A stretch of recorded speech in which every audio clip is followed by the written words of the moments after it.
Chapter 822. Zhou ignored the six-winged seraphim and looked at Jing as though he wanted her to answer him personally. I contracted a guardian to defeat you. If I can't defeat you, what's the point of guardian? And Jing's eyes were resolute as she stared at Zhou and continued. These days, I've been constantly seeking breakthroughs. Even in my dreams, I'm thinking about how to make myself stronger. No matter what problem I encounter, as long as I can defeat you, I can. And Jing was still speaking, but Zhou had already drawn his saber when he heard her first sentence. Immortal slaying. Back when he fought Death, Zhou had a rather good understanding of the six-winged seraphim's abilities. He knew what skills he had, so there was no need to hesitate. The only thing he needed to consider was the impact killing the six-winged seraphim would have on Jing. Since Jing said that it was meaningless to contract a guardian if she couldn't defeat him, Zhou didn't have to worry anymore. Immortal slaying was unbelievably fast. It couldn't be considered domineering because it was too fast. It was impossible to sense any domineering aura. By the time Jing sensed Zhou's saber strike, it had already returned to its scabbard. As for the six-winged seraphim behind her, his pupils constricted. His mouth moved as though he wanted to say something, but with this movement his mouth was in the wrong position. His body split into two from the middle and fell to the sides, turning into white feathers that dissipated. And Jing stood there in a daze, at a loss.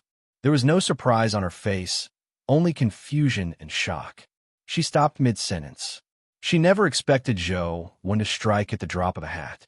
Zhou was still carrying in his arms. She originally wanted to say that they would only begin the battle after Zhou placed the child to the side. However, Zhou held the child in one hand and drew his saber with the other.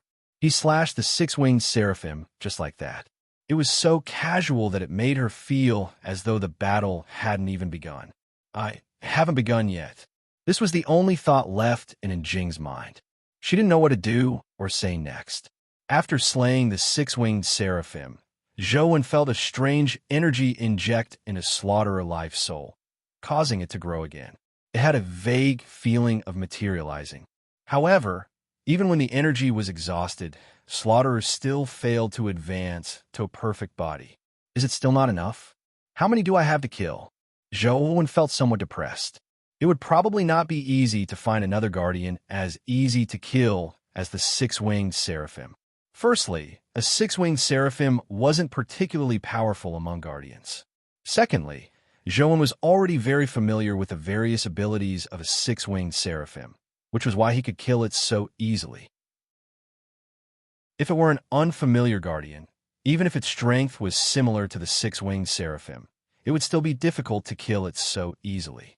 Let's call it a day. If you really want to defeat me, use your own strength. Use the strength given to you by others. You can't defeat me. Zhou carried and turned to walk back. And Jing stood there motionlessly. Before the battle, she had thought of many things.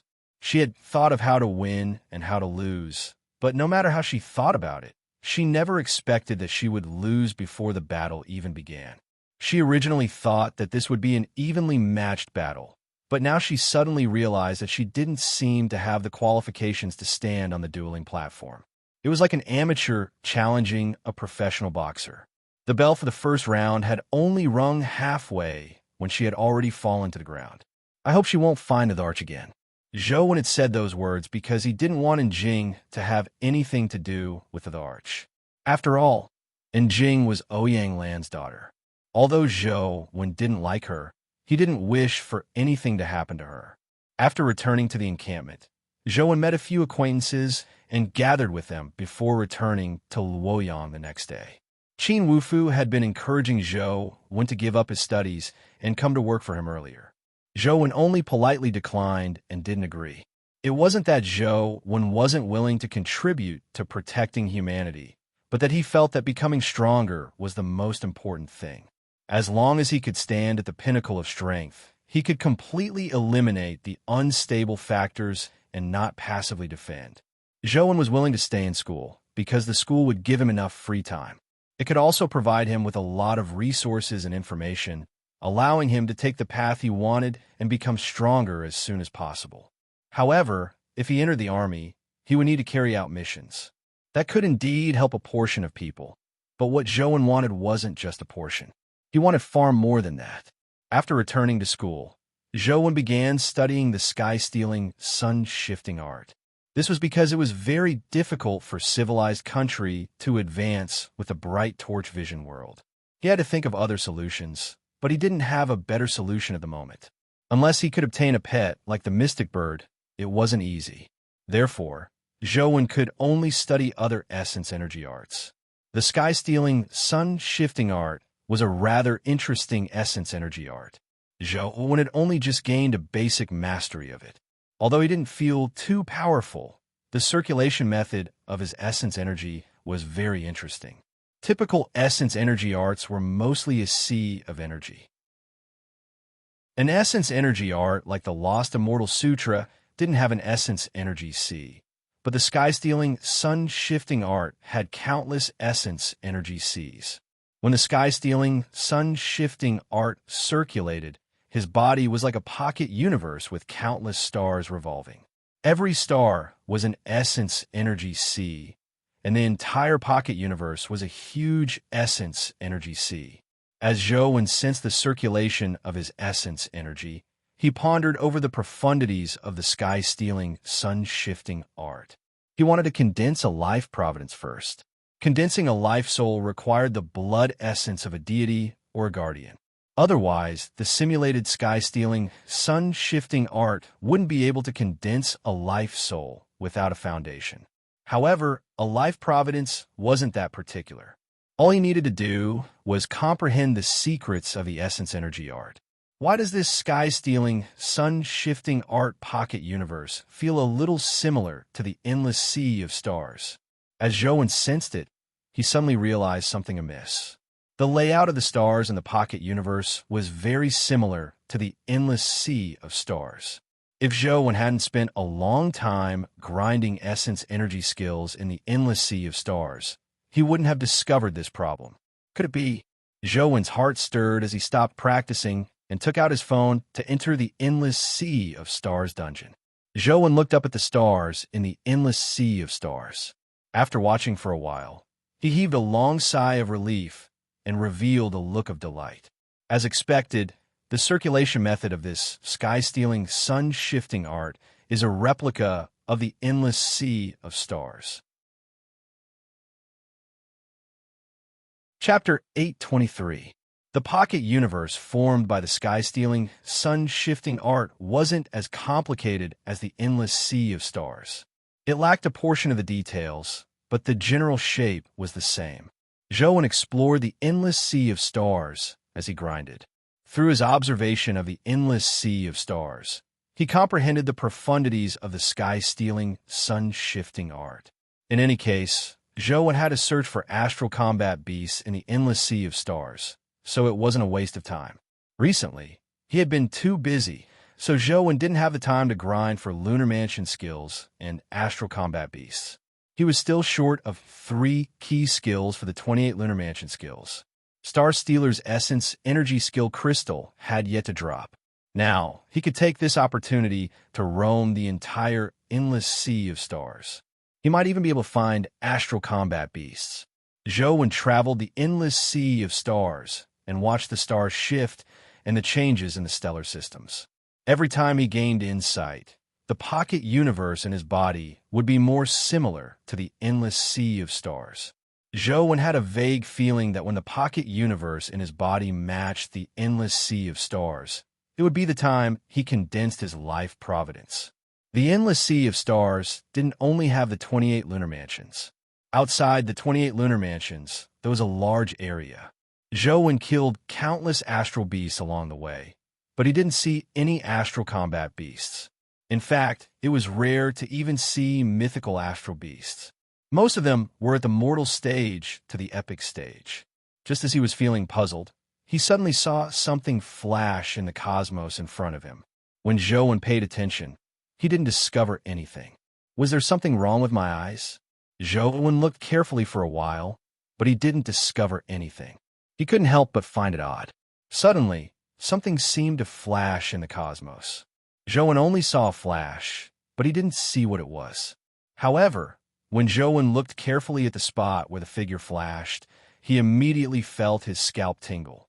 This was because the planet that was originally there had vanished.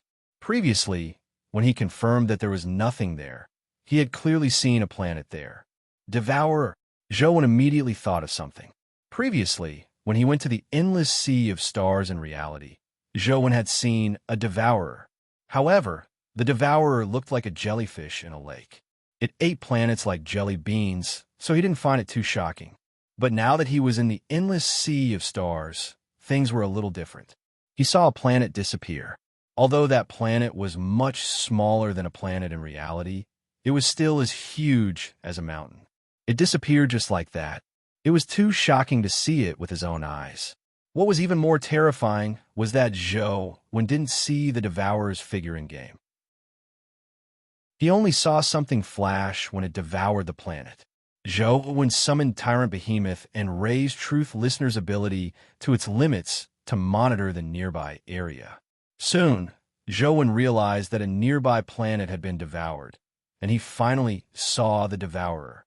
With Truth Listener's ability, Zhou outlined the devourer's appearance in his mind, but he still couldn't see it. It was similar to what Zhou saw in real life. It was a transparent, jellyfish-like monster, but compared to it in-game, its size was exaggerated. A small planet in the endless sea of stars was about the size of a bean beside it. It directly swallowed the entire planet. This size is much bigger than Tyrant Behemoth after its gigantification. When Zhou looked at it, the devourer had already wandered towards them. Zhou ordered the gigantified Tyrant Behemoth to face it. He wanted to test how strong the devourer was. After receiving Zhou's order, Tyrant Behemoth activated absolute strength and pounced forward. The devourer was really like a jellyfish. The countless tentacles below trembled as its body rose at an unbelievable speed, dodging Tyrant Behemoth's attack. After Tyrant Behemoth struck, it didn't continue chasing. It stood there in a daze. Zhou immediately understood. He could see the devourer with Truth Listener, but Tyrant Behemoth couldn't. It naturally couldn't attack an enemy it couldn't see. Zhou commanded Tyrant Behemoth to fight, but Tyrant Behemoth relied on its instincts to fight. There was a delay when Zhou commanded it. Before long, the devourer devoured Tyrant Behemoth's body. It was unknown what the devourer's body was made of. Tyrant Behemoth, who possessed absolute strength, failed to escape after being devoured. This is really troublesome. Tyrant Behemoth can't see it, so it's at a disadvantage in battle. Furthermore, if I can't see it, Torch Dragon's bright torch vision world will be useless. If I want to kill the devourer, I'll probably have to rely on Truth Listener. Zhou summoned the Golden Overlord Sword and relied on Truth Listener's ability to lock onto the devourer's location. He gathered all his strength and slashed at the devourer with immortal slaying. However, in the next second, Zhou felt the blood-colored avatar's body sink into a vortex before the phone screen went black. Game over. What a powerful devourer. Tyrant Behemoth and Torch Dragon probably can't do anything to it. The only one who can fight it is probably Truth Listener. Zhou thought for a moment and realized that he didn't have a good solution to the devourer.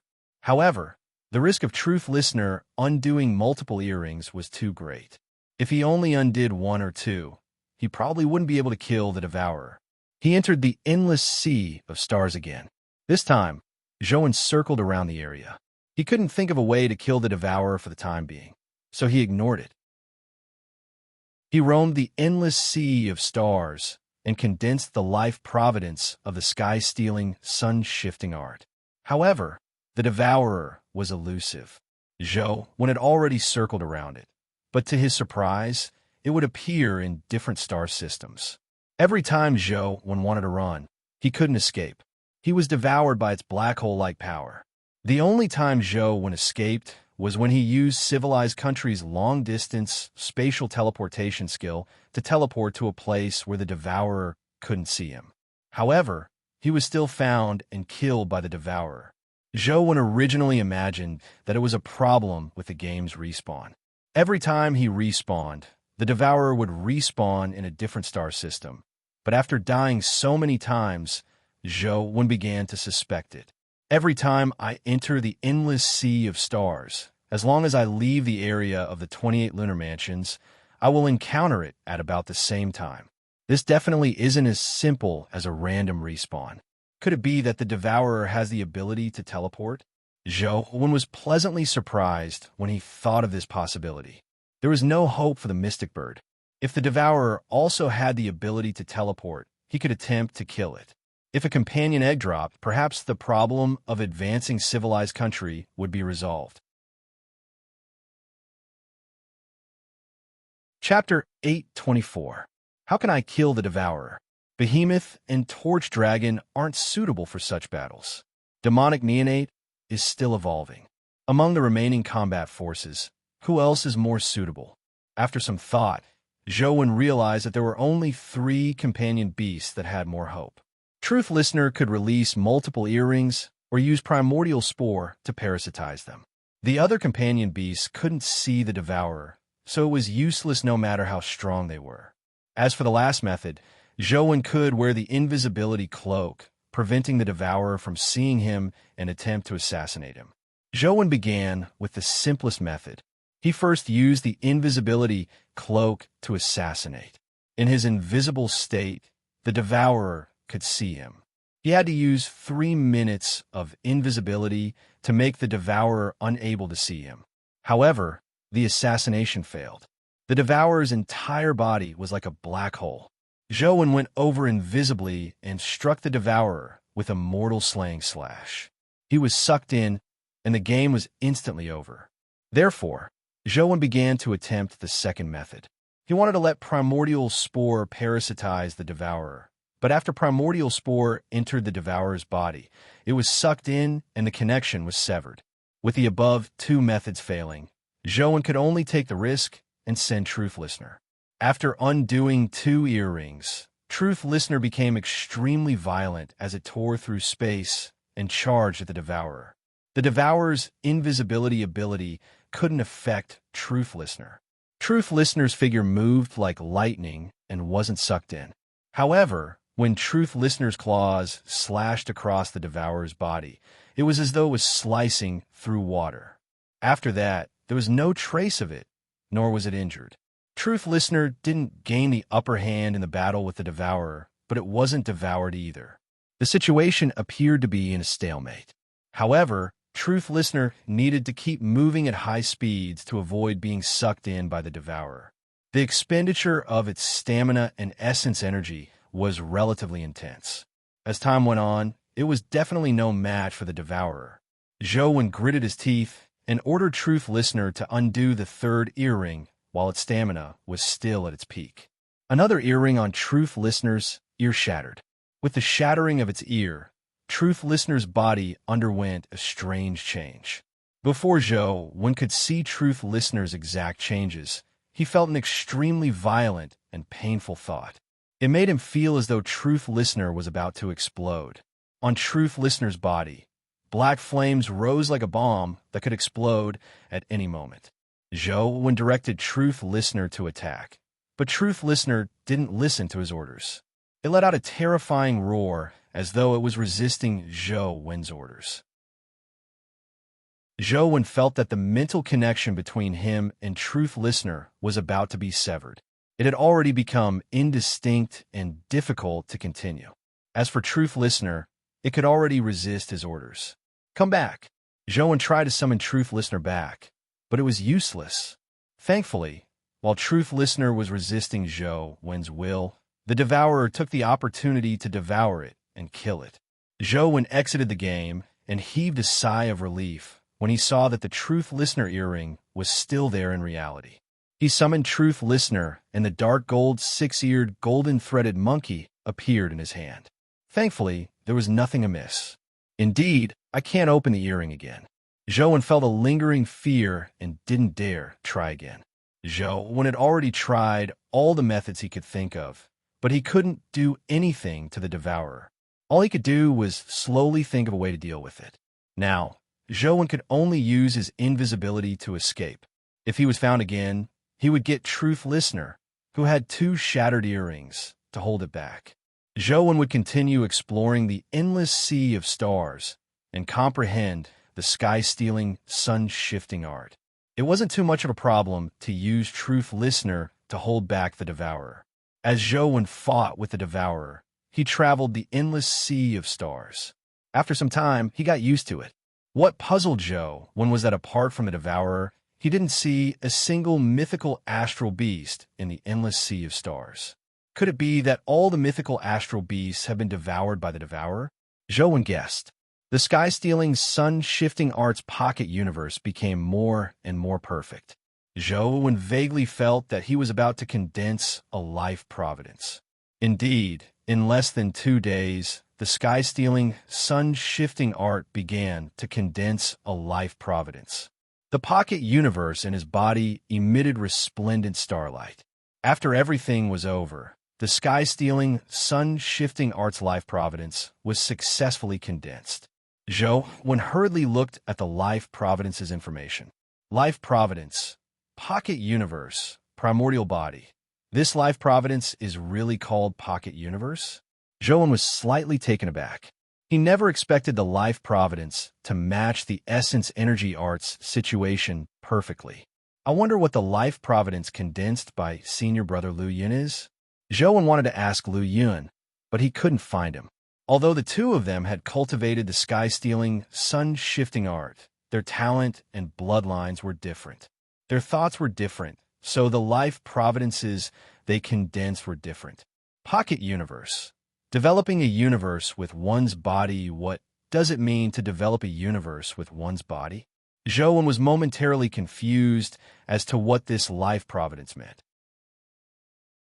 However, when Zhou switched to the pocket universe life providence and used the sky-stealing, sun-shifting art, he understood a little. Zhou didn't know the other functions for the time being, but he definitely wouldn't get lost again. The pocket universe life providence was like a GPS. No matter where he went, he could know his location in the universe. Ignoring the fact that he wouldn't get lost on Earth, Zhou estimated that he wouldn't get lost even in the universe. After all that, this life providence is a locator? Zhou was already suspicious of his previous guess. He suspected that the sky-stealing, sun-shifting art was an essence energy art that enhanced speed. The next step is to condense a life soul. I'll first try to see if the Guardian's blood in the underground sea can help advance the sky-stealing, sun-shifting art. Although Zhou wasn't the Guardian's match, wasn't difficult to obtain a drop of blood. He could also grind the 9 dragons again. The Guardian had a spatial attribute. Zhou felt that it should be very compatible with the sky-stealing, sun-shifting art. It was highly likely that it would work. The 9 dragons didn't drop anything useful. Zhou forcefully extracted the drop of blood from the Guardian. To his surprise, the drop of blood couldn't be absorbed by the sky-stealing, sun-shifting art. It doesn't work? Zhou's heart skipped a beat. All he could do was head to Ant City to give it a try. This time, Zhou still prayed inwardly that he wouldn't be compatible with the Guardian of Ant City. Otherwise, the sky-stealing, sun-shifting art might very well be an essence energy art that enhanced his essence energy attribute. Zhou no longer needed such an essence energy art. Cultivating it would be a waste of time.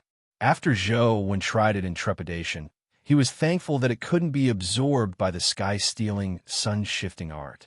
While Zhou was delighted, he was also somewhat depressed. Now that the blood of the 2 Guardians wasn't good, he didn't know where to find another drop of compatible Guardian blood. This is really troublesome. Zhou only knew a few Guardians.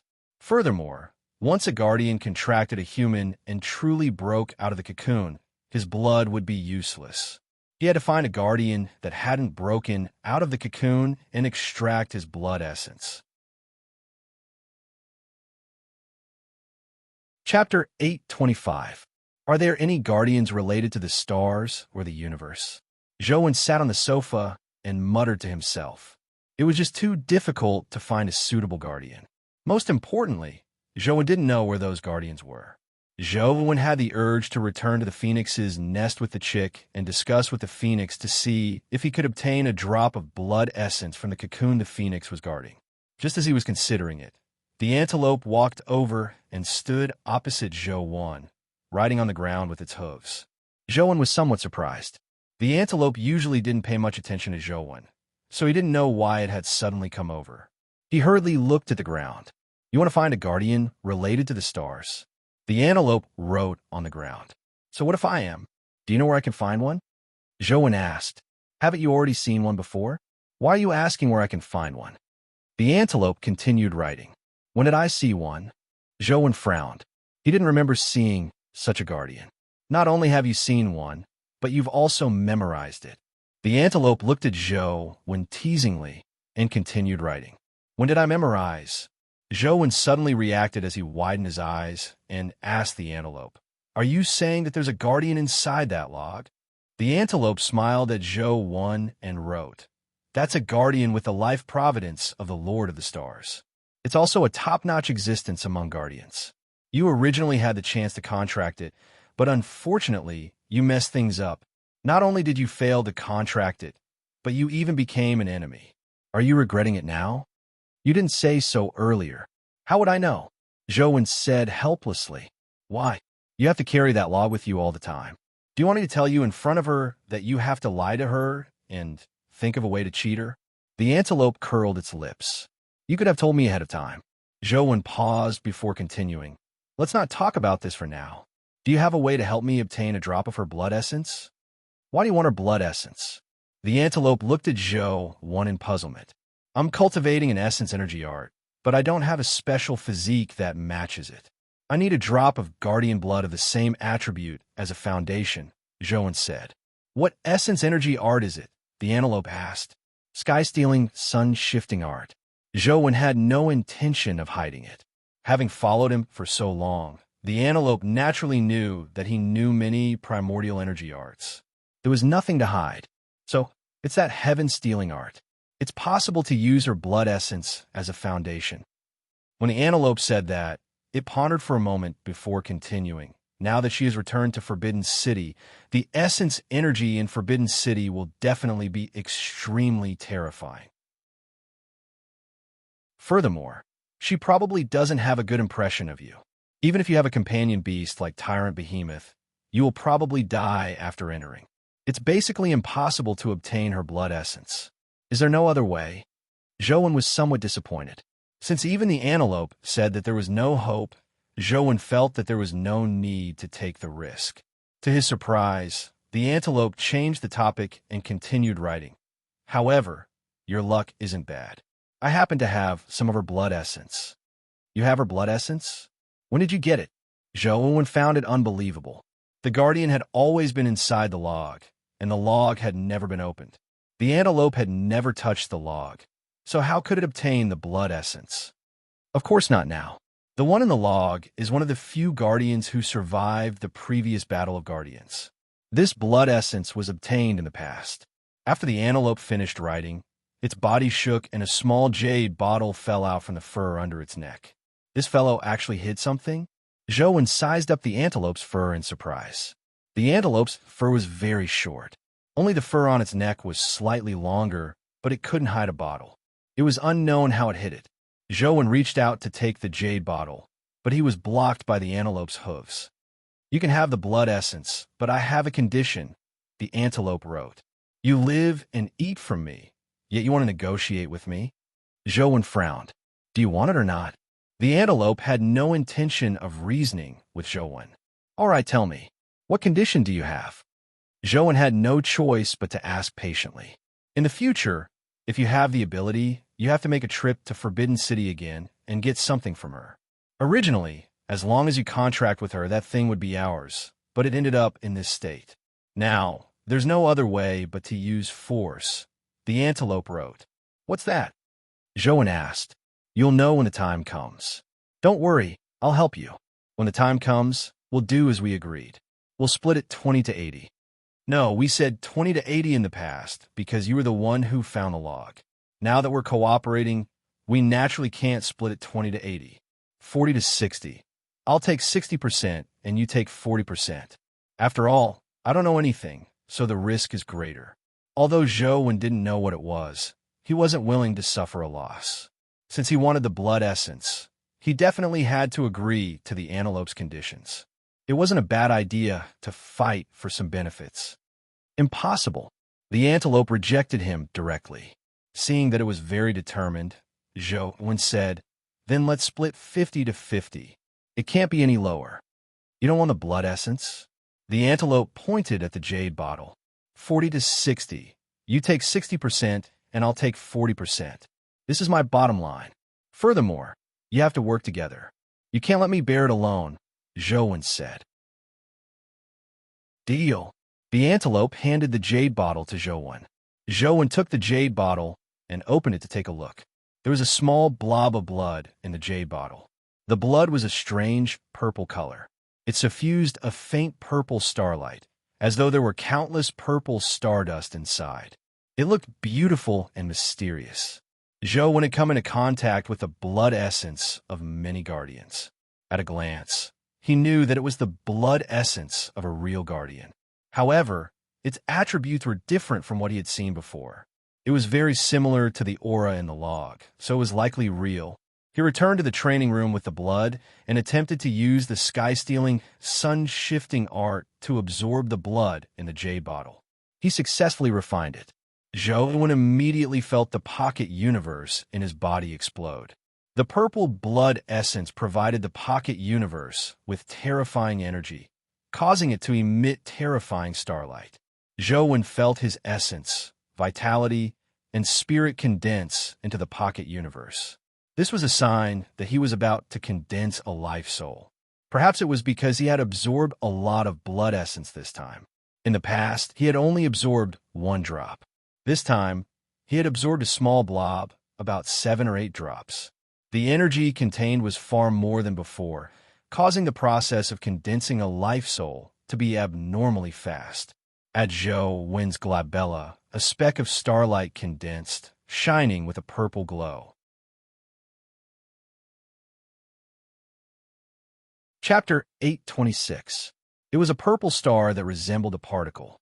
It emitted a resplendent divine light as it floated between Zhou Wen's eyebrows like a gem. Life soul, dust, primordial body, speck of dust. Billions of grains of sand in the Milky Way are just specks of dust in the boundless universe. One speck of dust can be 3,000 worlds. Zhou Wen looked at the fine dust life soul and felt that it emitted powerful stellar forces. A small amount of information surged into Zhou Wen's mind at the same time, allowing him to roughly know some information about fine dust. Although it was called fine dust, it was actually a miniature star. Using the fine dust life soul and the pocket universe life providence, Zhou Wen could traverse the cosmos. This was somewhat similar to civilized countries' ability. The difference was that the fine dust life soul could only travel between planets. As long as there were planets in the pocket universe, Zhou Wen could use fine dust's ability to transmigrate to that planet. For example, the moon, metal, wood, water, fire, Earth, and other planets that were relatively close to Earth, as well as the planets in the 28 lunar mansions, and even more distant planets, as long as they were included in the pocket universe. They could be teleported there through the fine dust. However, fine dust cooldown was even longer. It could only be used once a month. Zhou Wen originally wanted to try heading to the moon to take a look, but on second thought, he immediately gave up on this plan. His current body didn't have the ability to survive in space. He could only teleport once a month. If he teleported out now, he wouldn't be able to return. When the time came, wouldn't he suffocate to death in space? Fine dust's ability looks impressive, but it doesn't seem to be of much use. This thing can only be used for interstellar travel and can't be freely teleported within a planet. However, humans haven't discovered any habitable planets other than Earth. Isn't teleporting out courting death? Zhou Wen was somewhat depressed. Fortunately, other than the interstellar teleportation ability, the dust also had speed, strength, and vitality enhancement effects. At night, when the stars were bright, it could also enjoy the enhancement of the stars. It was also possible during the day, but because the sunlight was too strong during the day, the blessing from the other stars was weaker. The main blessing came from the sun. Thankfully, after advancing to the mythical stage, one would typically have the ability to survive in space. This ability would definitely be of great use in the future. This was the basic use of fine dust. He needed to figure out the other uses and abilities himself. How can I advance fine dust? Zhou Wen continued studying the advancement method of the fine dust life soul. After entering the game, Zhou Wen tried fine dust's interstellar teleportation ability. It really worked. The fine dust on his forehead flashed with purple light as it brought Zhou Wen across more than half the pocket universe and arrived on a tiny planet he had never been to. After that, fine dust entered a cool-down state and could only be used again after a month. The cool-down time is too long. Interstellar teleportation felt great, but it could only be used once a month.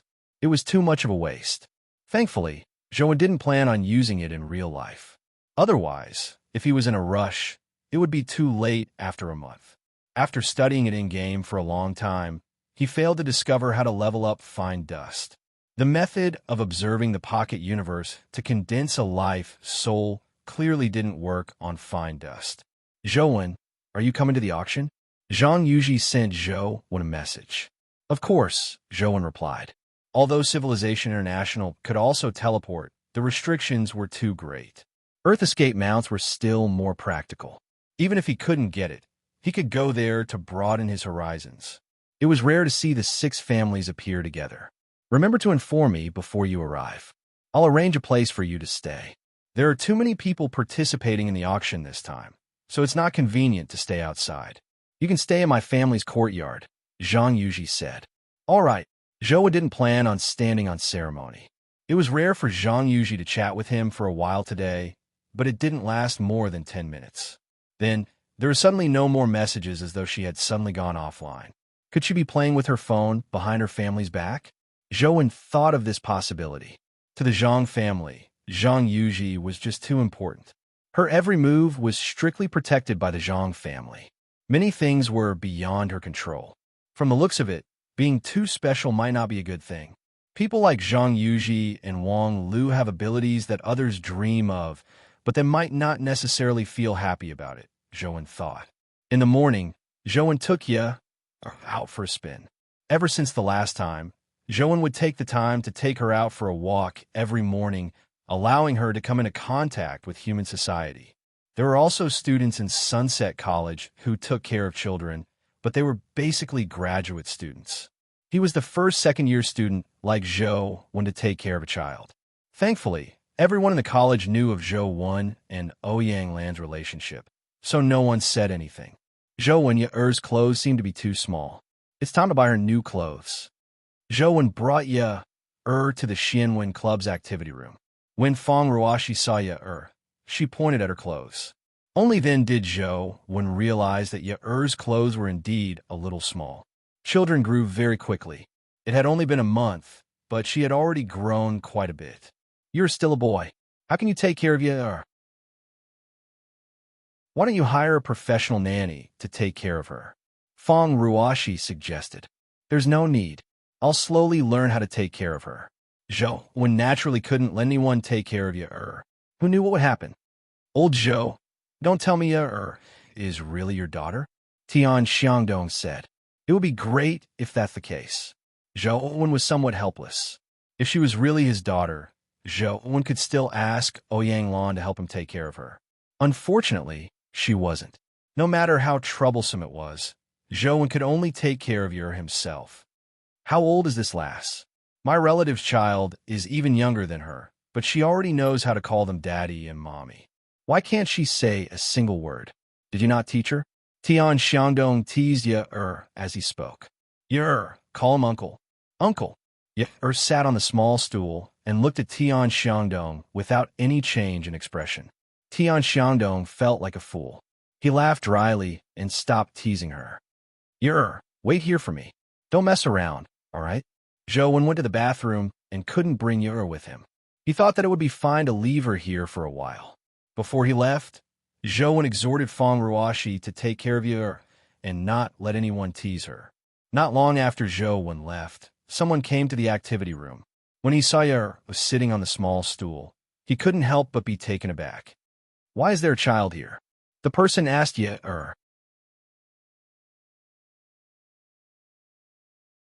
Chapter 827. This is Zhou Wen's adopted child, Tian Xiangdong said when he saw Yun Yo. Yun Yo was a freshman who had just joined the Xianwen Club. Zhou Wen had yet to meet him. Ah, so it's the famous senior Zhou Wen's child. I never expected senior Zhou Wen to not only have extremely high cultivation talent, but he's also so compassionate. He's virtuous and skilled. As Yin Yo spoke, he went forward to pinch Ye-er's face. This child is really cute. What's her name? Yeah. Took 2 steps back and dodged Yin Yo's hand. This child is afraid of strangers. Don't scare her, Fang Ruashi said to Yin Yo as she held Ye back. Kids should be more lively. After seeing more people, they will naturally not be afraid. As Yin Yo spoke, he searched his body and took out a handful of candy from his pocket. Here, these candies are all high-grade goods. They are very delicious. Call me uncle, and I'll give them all to you. Yeah. Only looked at Yin Yo without a word. Seeing that Ye-er wasn't moved, Yin Yo peeled a candy and placed it in his mouth to chew. As he chewed, he said, "It's fragrant and sweet. This piece is for you. Try it first." However, he didn't reach out to take it and continued looking at him expressionlessly. What's wrong with this kid? Yin Yo frowned slightly. He had seen many children, but none of them were like Ye-er. Some introverted and timid children, even if they did not dare to take it or were frightened by him, would still show it. They would not be so expressionless. However, Ye-er clearly wasn't afraid of him. She looked at him, but ignored him. You don't like candy? I still have a lot of treasures here. See if you like them. Yin Yo opened his backpack and took out a rattle drum, a pistol, a rag doll, a bell, and other toys. He placed them on the table one by one. Look at how fun this is. Here you go. Yin Yo held the rattle drum and shook it in front of Ye. However, Ye-er continued looking at him without any intention of reaching out to take it. Is this child deaf and mute? Yin Yo asked gloomily. What deaf and mute? She's so young and can't even speak. By the way, why do you have so many children's toys? Where did you get them? Tian Xiangdong asked. I bought this for my niece to play with during the holidays. But it looks like these things aren't enough to attract little girls, Yin Yo said with some annoyance. I didn't expect you to be so attentive. You actually know to buy something for your niece, said Tian Xiangdong with a smile. I just didn't know what to buy, so I bought a little of everything. From the looks of it, it still doesn't work. As he spoke, Tian Xiangdong picked up the toys and handed them to Ye one by one. What about this? Do you like this? Yin Yo tried many things, but Ye didn't react. Just as Yin Yo was feeling hopeful, Ye suddenly pointed into Yin Yo's backpack. Yin Yo was delighted. What do you want? Uncle will give it to you. Ye continued pointing into the backpack with her tiny finger. Yin Yo poured out everything in the backpack and said to Ye, which one do you like? Take it yourself. Ye reached out to grab something. When Yin Yo saw what Ye was grabbing, he couldn't help but be slightly taken aback. Strange, why is that thing in my backpack? Could it be that I accidentally stuffed it in when I was putting something in it? This. Yin Yo wanted to stop Ye, but after some thought, he let Ye grab the item. It was a necklace with many rubies inlaid on it. It looked very beautiful. Although the value of gems wasn't as expensive as before, this necklace was obviously a fine product. If it were before the dimensional storms, it would probably have been auctioned off for hundreds of millions. Even now, it was probably worth some money. After all, such gems were still very rare. A girl is a girl. She's known to love beauty since she was young. She chose such a beautiful necklace. Yin Yo, this necklace of yours isn't real, right? Tian Xiangdong said. How can it be real? It's a replica. If she likes it, let her play with it, Yin Yo said. That's good. Fang Ruashi pulled Ye and said, Ye, I'll put it on for you. Ye released her hand. After Fang Ruashi took the necklace, she put it on Ye-er's neck and said, Ye is really beautiful. However, Ye didn't react. She remained expressionless with the necklace on, as though she had facial paralysis. Does the necklace look good? Do you still want it? Uncle has even prettier ones. Let Uncle hug you, and I'll give you a lot of beautiful jewelry, Yin-Yo said to Ya as he took out a pearl necklace from the toys. However, Ya wasn't moved. She turned her head to the side, as though she was impatient with him. The corners of Yin-Yo's eyes twitched as he thought to himself, "All right, you ingrate. You turned your back on me after taking something." However, no matter how Yin-Yo coaxed her, Ya ignored him. "Yin-Yo, it looks like you aren't very popular with children. Stop teasing her," Tian Xiangdong said. "From the looks of it, that's the only way." Yin-Yo nodded, but he suddenly reached out and forcefully picked up Ya. "Yin-Yo, don't do this. You will scare Ya." Feng Ruashi frowned and was about to carry Ya back. However, Yin-Yo took 2 steps back. With a bang, white smoke emitted from his body. When the smoke dissipated, Yin-Yo and Ya were gone. "Tell Zhou when that if he wants this little girl to live, come to Mount Dragon Tiger alone." An ethereal voice sounded, but there was no sign of anyone. Feng Ruashi and Tian Xiangdong's expressions changed drastically as they quickly chased after them, but there was no sign of Yin-Yo or Ya.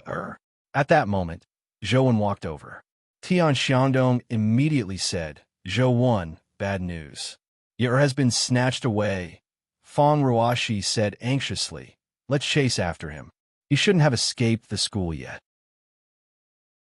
"There's no need to chase after him. We can't catch up.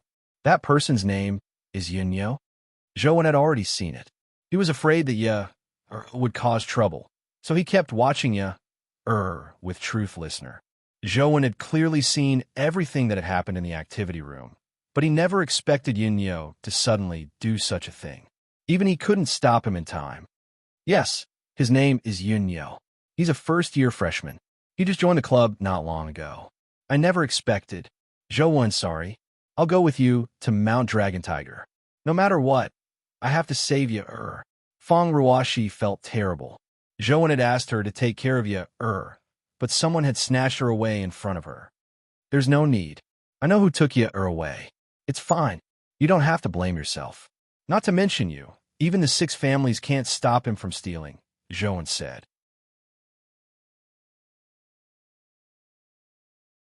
Chapter 828. Lu Yun left Luoyang with Ya, and rode a huge eagle into the forest. Even if Tianzhua personally gave the order to capture him, it would probably be too late. "Lass, with you in my hands, I'm not afraid that bastard Zhou won't come to Mount Dragon Tiger." Lu Yun glanced at Ya, who was sitting beside him. To his surprise, if an ordinary child were to encounter such a situation, they would have long cried from fright. However, Ya's face remained expressionless as though nothing had happened. She was no different from before as she obediently sat on the eagle's back. She wasn't afraid of heights. Is she a fool? Lu Yun felt that there was definitely something wrong with Ya's head. How could a normal child be so calm? Not to mention a 1-year-old child. Even an 11 or 12-year-old child would have been scared to tears. "Come, give me the necklace. I'll change it for you." Seeing that Ya was a little silly, Lu Yun wasn't in the mood to say anything else to her. He reached out to take off the necklace on her neck. This necklace was extraordinary. It was a treasure of the Cape family. Although it wasn't a dimensional item, this necklace was very famous before the dimensional storms. This necklace was called Gift of the God of Love. Before the dimensional storms, the queens of several countries had worn it. It was a priceless treasure. However, this necklace also had another name. It was called the Widow Queen. In the beginning, this necklace was a gift from a king to his queen. In order to express his love for the queen, the king collected the best rubies at that time, and with the help of a famous master, he created the gift of the goddess of love. However, who knew that the good times wouldn't last long? Not long after the necklace was given away, the king died of illness, and the queen became the queen regent. Later on, this necklace changed hands a few more times. Its owners were all queens, and they were all the kind whose husbands had died. When Lu Yun went to the Cape family to steal something, he accidentally discovered the gift of the god of love and stole it back. Although this thing wasn't a dimensional item, many women liked this necklace, especially those who were powerful and married. Many of them were willing to buy this necklace at a high price. Lu Yin knew that the mistress of a wealthy family had been looking for this necklace for a long time. If he brought it to her, he could exchange it for many resources. Lu Yin originally planned on auctioning the necklace when he had the chance in the future, so he naturally couldn't give it to Ye. Lu Yin wanted to take off the necklace, but Ye naturally refused and retreated. However, they were sitting on the eagle's back. If Ye retreated, her body would fall. Lu Yin hurriedly held her back, preventing her from falling. Lu Yin hurriedly held her back, preventing her from falling. Lu Yin thought to himself that since the person's words were in his hands, Ye couldn't escape. It wouldn't be too late to take it off when she was tired of wearing it. There was no need to force her to take it off. That bastard Zhou caused me to suffer so much the last time. I'll teach you a lesson this time. Lu Yin had been planning this for a long time. He had disguised himself as a student and sneaked into Sunset College. He had even joined the Xianwen Club to think of a way to get Zhou to mount Dragon Tiger. The auction location for the Earth Elemental Beast was the Zhang family's Dragon Tiger Mountain. Lu Yin was also very interested in the Earth Elemental Beast, but he naturally wouldn't use money to auction it. He wanted to steal the Earth Elemental Beast before the auction. Lu Yin had already tried, but ever since he entered the Zhang family to steal something, the Zhang family had been wary of him. This time, they nearly captured him alive. Lu Yin knew that it wouldn't be easy for him to steal the Earth Elemental Beast, so he planned on finding someone to help him. Therefore, he thought of Zhou and planned on using Ye to force Zhou to help him steal it. That bastard caused me so much trouble last time. I can't let him have it easy this time. I'll let him do all the dirty work. In the end, after I take the Earth Elemental Beast, I'll dump him. Lu Yin couldn't help but laugh out loud when he thought of this. Ha, ha, ha, ha. Lu Yin laughed heartily, but as he laughed, his expression turned ugly. This was because he realized that he couldn't stop. He kept laughing. Ha, what's going on? Ha, what's going on? Ha. Lu Yin couldn't stop laughing. His mouth was almost crooked from laughing, but he couldn't stop. He covered his mouth with his hand, but he couldn't stop laughing. Instead, he looked even more wretched, as though he was secretly laughing. After a while, Lu Yin finally stopped laughing. What's going on? Could it be that Zhou still has something up his sleeves? He knows that I snatched Ye, so he's messing with me? Lu Yin checked his body, but he didn't discover any curse-like powers. I'm not cursed. Could it be that I'm too happy? Lu Yin couldn't help but be puzzled when the ring on his hand didn't react. Ever since he fell for Zhou's trick, Lu Yin had thought of many ways to prevent himself from being cursed. He had obtained many companion beasts to resolve this problem. The purification ring was one of them. Although the purification ring couldn't remove all curses, it would react as long as one was cursed. It was very convenient to use it to detect curses. Now that the purification ring didn't react, it meant that Lu Yin wasn't cursed. Lu Yin carefully checked his body again and didn't find any problems, so he didn't continue laughing. From the looks of it, I might have been too happy just now. Lu Yin thought for a moment and felt that it was possible. He had seen people who couldn't stop laughing. After flying for a while, Ye suddenly said, I'm hungry. So you can speak? Lu Yin looked at Ye in surprise. However, Ye didn't say anything else. She just looked at Lu Yin. All right, I'll take you to eat when we reach the city ahead. Lu Yin controlled the giant eagle and flew towards a nearby city. After arriving at the city, Lu Yin took Ye for a stroll. Ye stopped in front of a dessert shop and pointed inside, indicating that she wanted to eat this. However, Lu Yin curled his lips and said, What's so delicious about these things that aren't nutritious? Besides, as a godly thief, how can I pay for food myself? I'll take you to a free meal. Ye followed Lu Yin expressionlessly. This was what Lu Yin was most satisfied with. Although Ye was a little strange, she didn't cry or make a fuss. It saved Lu Yin a lot of trouble. Not long after, Lu Yin brought Ye to a hotel. The hotel looked rather high-end and very lively. However, there was one thing. At the entrance of the hotel, there were many wreaths and elegiac couplets. It was as though someone had died and was having a funeral.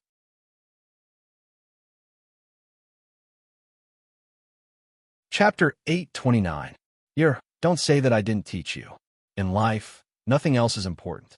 When it comes to eating, you have to be worthy of yourself. Otherwise, you will have come to this world for nothing. Although this small city is inconspicuous, the 8 bowls here are very authentic. It's very difficult to find them anywhere else. I'll take you to have a taste. Lu Yun led you inside. When he arrived at the reception desk at the door, a white bag appeared in his hand as though he was performing a magic trick. He swaggered in with you. The receptionist didn't know him, but the place was huge. There were more than 100 tables, so it was normal for people he didn't know to come. Soon, someone arranged for Lu Yun to sit down. There will be delicious food in a while. You will definitely suffer if you follow Zhou. You have never eaten anything delicious. It's different if you follow me. You can eat anything good. Just follow me obediently. I guarantee you that you won't suffer. Lu Yun whispered to you. When the people beside him heard Lu Yun speak, although they didn't know him, someone who acted like they were close friends said, "Lad, for what you said, you've been to many places?" Of course. I'm not bragging, but I've basically gone to all the cities in the 4 districts of the Federation, big or small, that I can name. Lu Yun was even more talkative than him. After a while, he chatted enthusiastically with his deskmate. At the same time, he figured out who was doing the funeral today. From the looks of it, it was obvious that the person doing the funeral wasn't an ordinary person. They were one of the best families in the area. 3 of the 4 brothers were at the epic stage and were known as the 3 heroes of the Chun family. In such a small city, they were considered top wealthy families. Not long ago, their family's old master had passed away. Now that they were doing something for him, all the famous people in the area had come. The old master had many friends when he was alive, and he was very popular. Many people came. Those who sat far away were at extra tables. Those with invitations were all sitting in front. It didn't take long for someone in charge to give a speech on the stage.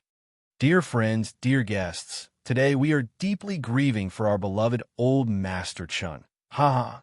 The host recited the incantation with a sorrowful expression on his face. Everyone looked solemn and sorrowful as they waited quietly. Suddenly, someone laughed. For a moment, everyone's gaze was focused on the source of the laughter. Lu Yun's face turned green. He didn't know why he suddenly laughed. He didn't want to laugh either. At that moment, he covered his face with an innocent look. The eldest of the Chun family signaled for the person in charge to continue reading. At this time, it was not suitable to cause trouble. Even if there was something, it would have to wait until the matter was settled. Our beloved old Master Chun is a generous and helpful person. He is a good leader in the company, a good husband, and a good father. Laughter rang out again. This time, everyone's eyes quickly turned to where Lu Yun was sitting. The people from the Chun family had murderous looks in their eyes. Lu Yun felt like crying. He really didn't want to laugh, but he couldn't help it. It was fine if he covered his mouth just now, but now that he covered his mouth, he couldn't stop laughing. Instead, it made his expression look even more wretched. It was as though he was covering his mouth and laughing secretly. Are you King here to cause trouble? The 3 Chun brothers couldn't tolerate it any longer. Their friends and relatives were also filled with righteous indignation. Instantly, hundreds of people in the hall stood up and surrounded Lu Yun. All of them had unfriendly expressions. I really didn't want to laugh. Lu Yun laughed as he spoke. He really couldn't control himself. Beat him to death. The 3 Chin brothers were truly enraged. The others couldn't stand it any longer and rushed forward to beat him up. A tragic cry sounded in the hall. When Lu Yun escaped with a swollen face, he saw that Ye had run out at some point in time. She was outside the hotel. Lu Yun picked up Ye and fled. Behind him, a group of people were shouting for him to kill. Don't hit the face. These people don't even know the rules. After escaping the pursuit, Lu Yun was still laughing with a swollen face. As he laughed, he even pulled at the wounds on his face, causing him to grit his teeth in pain. What the hell? Why can't I stop laughing?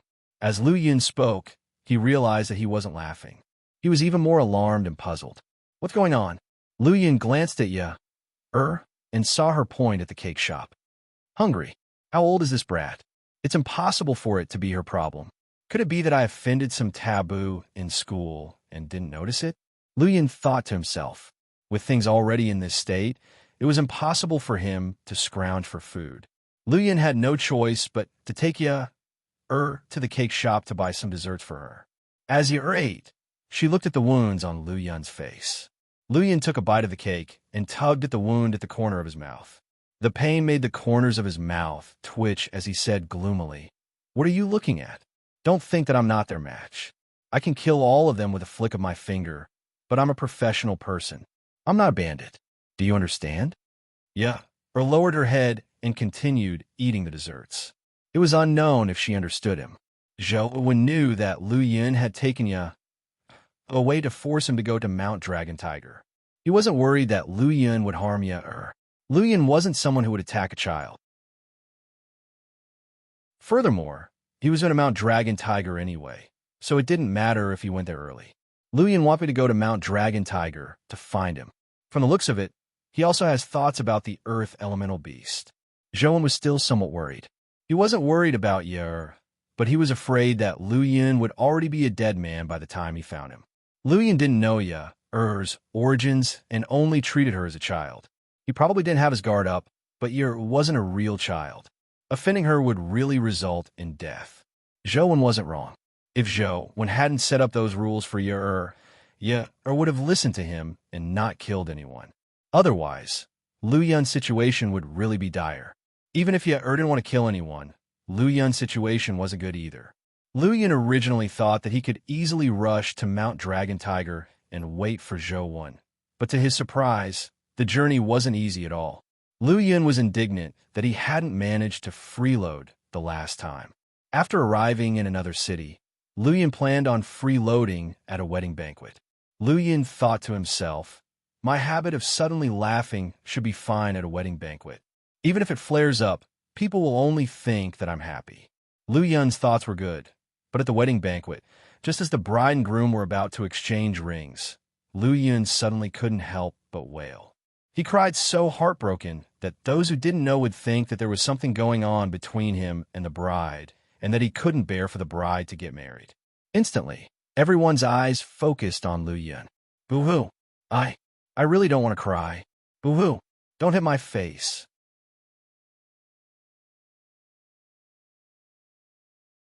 Chapter 830.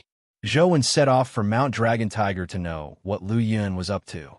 After walking for a while, Zhou was pleasantly surprised to discover that the fine dust life soul was growing.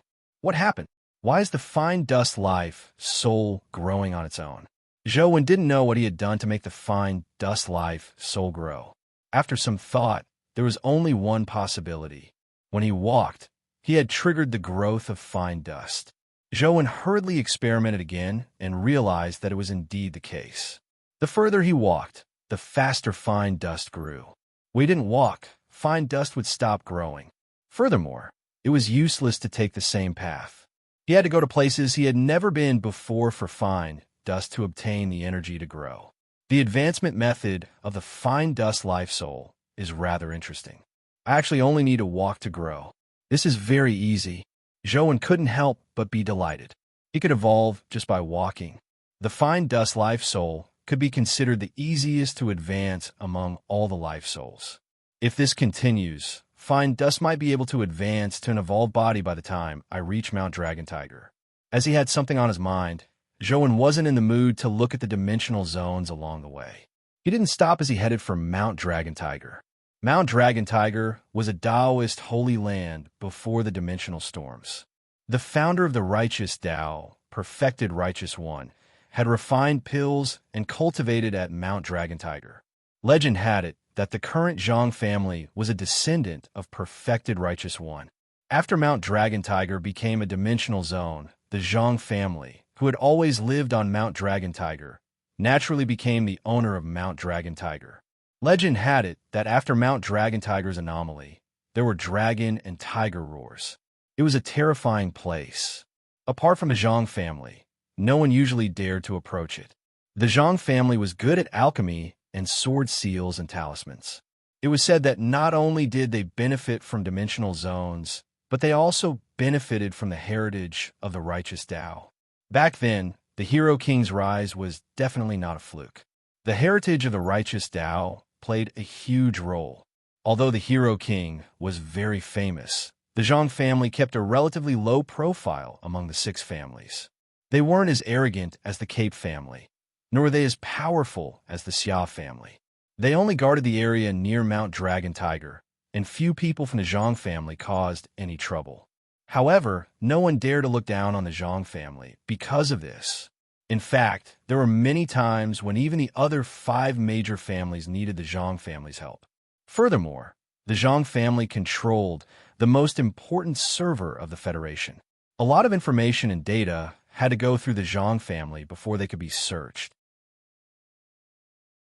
With the way the Zhang family did things, it was not easy to get information from them. If he wanted to move them, he could not just spend a small amount of money. Zhou Wen rushed all the way to the vicinity of Mount Dragon Tiger and couldn't help but sigh in amazement. It was indeed a blessed land. It was a standard Danxiao landscape with picturesque mountains and rivers. Fog filled the air like a paradise on earth. Legend has it that back then, Celestial Master Zhang refined pills on Mount Dragon Tiger. When the pills were formed, dragons and tigers appeared. That's how it got its name. I wonder if there are any Dragon Tiger pills on Mount Dragon Tiger now? Zhou Wen was very interested in the Mount Dragon Tiger dimensional zone. The Zhang family had always guarded Mount Longhu and even built it as the foundation of the Zhang family. Outsiders were not allowed to enter, so it was clear that Mount Longhu was no ordinary place. If he could download it as a game dungeon, he might be able to reap great benefits. However, the auction wasn't held in the Mount Dragon Tiger dimensional zone. Instead, it was held in a small town outside the mountain. The town's name was Dragon Tiger Town. Although it was a town, the present Dragon Tiger Town was comparable to a large city. Due to the existence of a Zhang family, many people had moved their families to the vicinity of Mount Dragon Tiger, causing the nearby towns to expand greatly. The Zhang family had indeed protected the peace of the nearby area, preventing them from being harmed by dimensional creatures. After Zhou Wen arrived at Dragon Tiger Town, he originally imagined that Lu Yun would take the initiative to contact him, but to his surprise, he didn't see Lu Yun after waiting for a long time. Unbeknownst to him, although Lu Yun had left early, he had encountered many things on the way. He walked very slowly, allowing Zhou Wen to arrive at Dragon Tiger Town first. Could Lu Yun be dead? Zhou Wen was somewhat worried, but there was nothing he could do. All he could do was wait and see. Zhou Wen didn't contact Zhang Yuji because he didn't know what Lu Yun was up to. If Lu Yun wanted to force him to steal the earth elemental beast from the Zhang family, it wouldn't be appropriate for Zhou Wen to stay with the Zhang family. Just as he was about to find a hotel to stay in, he saw a group of people walking past on the street. From their looks, they were likely from the West District. Are they from the family clan of gods? Zhou Wen sized them up carefully and recognized the symbol on them. Although the members of the family clan of gods only had surnames and no names, they typically used a symbol to let others know that they were members of the family clan of gods. They were also proud of being members of the family clan of gods. Zhou Wen saw that the middle-aged man in the lead was tall and handsome. His figure and facial lines were as sharp as a marble statue. It was truly unforgettable. As though sensing Zhou Wen's gaze, the person looked over. He clearly recognized Zhou Wen. After taking a look, he walked over. Hello, Zhou Wen. My name is Moses. I'm a member of the family clan of gods. I've long wanted to meet you, but I couldn't find the time to go to Luoyang. To be able to meet here, it looks like the heavens have destined us to be fated. The middle-aged man came in front of Zhou Wen and said with a smile. The other members of the family clan of gods also stared at Zhou Wen and sized him up. Clearly, they were rather curious about him. A young man who wasn't from one of the 6 families and didn't even have a decent family background was able to make such a name for himself in the league. This was already very eye-catching. Furthermore, Zhou Wen was Wang Mingyuan's disciple. Just this point was enough to make people look at him. What can I do for you? Zhou Wen asked Moses. His relationship with the 6 families wasn't that good. After all, the 6 families were the ones in charge of the league. As for him, he had challenged the league's authority. It would be strange if their relationship was good. If possible, I hope to have a fair battle with you, Moses said. Moses, aren't you a little too much? You actually want to challenge a young man. As he spoke, Zhang Chunxiu walked over. This was Mount Dragon Tiger. If the Zhang family didn't know that figures like Zhou, Wan, and Moses had come to Dragon Tiger Town, they wouldn't be the Zhang family. Moses smiled and said, "The rules of the family clan of gods are different from your East District. The strong are respected. Zhou Wan is strong enough and has the right to be my opponent."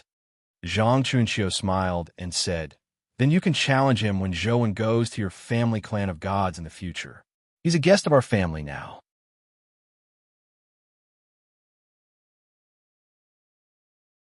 Chapter 831. I'll naturally listen to the master's arrangements, Moses said with a smile. Zhang Chunxiu bowed slightly before saying, "I've already prepared a place for everyone to stay. Zhang Xiao will take you there. I hope you won't mind." "Thank you," Moses said. Zhang Xiao led Moses and company to their residence. Before leaving, he glared fiercely at Zhou Wan. Zhou Wan found it somewhat baffling. Although he had taken Zhang Yuji out the last time, he had still sent her back safely. Was there need to hold such a grudge? Zhou Wan didn't know that his tyrant behemoth was actually lost by the Zhang family. Zhang Xiao already knew that tyrant behemoth was on him, but it wasn't because of Zhang Yuji that he was glaring at him. "Zhou Wan, follow me. Celestial Master Manor has already prepared a guest room. Yuji is waiting for you," Zhang Chunqiu said with a smile. Zhou Wan originally didn't want to go to the Zhang family so early, but since Zhang Chunqiu was already here, he had no choice but to make a trip. Celestial Master Manor was by a mountain and a river. It was an excellent place. The Zhang family had lived here for generations. They, who were good at feng shui, naturally chose the right place. Upon seeing Celestial Master Manor, Zhou Wan thought of a legend regarding Celestial Master Zhang. Legend had it that Celestial Master Zhang's father was a feng shui expert. He found an excellent feng shui cave for his father and wanted to bury him there. That feng shui cave was an imperial dragon vein. In the future, there would definitely be a human emperor among his descendants. However, when it was time to be buried, a burly man carrying the coffin couldn't hold back his urine. He ran nearby and peed. He happened to pee on the dragon vein and startled it. There was a clap of thunder as though a dragon aura had broken through the sky. With the dragon aura gone, there was no possibility of a human emperor appearing. Celestial Master Zhang's father sighed inwardly at the Zhang family's lack of fortune. He didn't blame the burly man and still buried his father in the feng shui cave. He even left a message saying that the treasure cave had lost its dragon aura, but its layout was still there. The Zhang family would definitely produce a master in the future. Indeed, his son, Zhang Daoling, would later become Celestial Master Righteous One. Not only was he a master, but he was also an immortal-like figure. Zhang Chunqiu led Zhou Wan into Celestial Master Manor and led him into the main hall. "Where's Yuji?" Zhou Wan asked when he didn't see Zhang Yuji. Zhang Chunqiu said, "I've already gotten someone to call her over. She should be here soon. There's no rush. Let's chat first." Zhou Wan thought to himself, "There's nothing to talk about with you. I don't even know you, all right?" However, Zhang Chunqiu said, "Tyrant Behemoth is your companion beast, right?" Zhou Wan was slightly taken aback. He didn't know how Zhang Chunqiu knew, but he had no intention of denying it. He looked at Zhang Chunqiu and said, "Why are you suddenly asking about this?" Zhang Chunqiu said, "Tyrant Behemoth was originally a companion egg from the West District. An elder of our Zhang family went to the West District to cultivate and obtained a Tyrant Behemoth companion beast in a dimensional zone named Genesis Garden. He originally planned on leaving it for a talented junior. Who would have thought that there would be a spy in the family, who was cleverly switched by him and brought out of the Taoist master's mansion? Our behemoth shouldn't be the same one, right?" Zhou Wan naturally didn't admit it. He didn't know if Zhang Chunqiu was telling the truth. Even if it was true, it was impossible for Zhou Wan to return Tyrant Behemoth. "Don't worry. Since it's already been lost, it means that Tyrant Behemoth isn't fated with our Zhang family. Furthermore, you have already hatched it. We won't force you to return Tyrant Behemoth." Zhang Chunqiu continued, behemoth is unique. It wasn't obtained from killing a dimensional creature, but an opportunity. It's impossible for there to be a second one. We don't plan on getting it back either. We just want to know how you obtained the companion egg so that we can know how it was swapped out. We can be on guard in the future. I bought it at an auction. I originally thought it was a minotaur, but I never expected it to be a behemoth. Zhou recounted the process of obtaining Tyrant Behemoth in a half-truth. I see. I know how the behemoth companion egg was swapped out. Zhou, you are indeed a person with great luck. The other party must have been prepared to bid for the behemoth companion egg, but we never expected you to snatch it away. There must have been an accident. It's just that we don't know about it. Zhang Chunxiu really had no intention of pursuing the matter. If possible, can I ask you to help our Zhang family with Tyrant Behemoth? Of course, the reward won't be small. The spirit talismans created by our celestial master manor are still of some use. I'll use a life-reversing spirit talisman as compensation. What do you think? Zhang Chunxiu continued. What do you want me to do?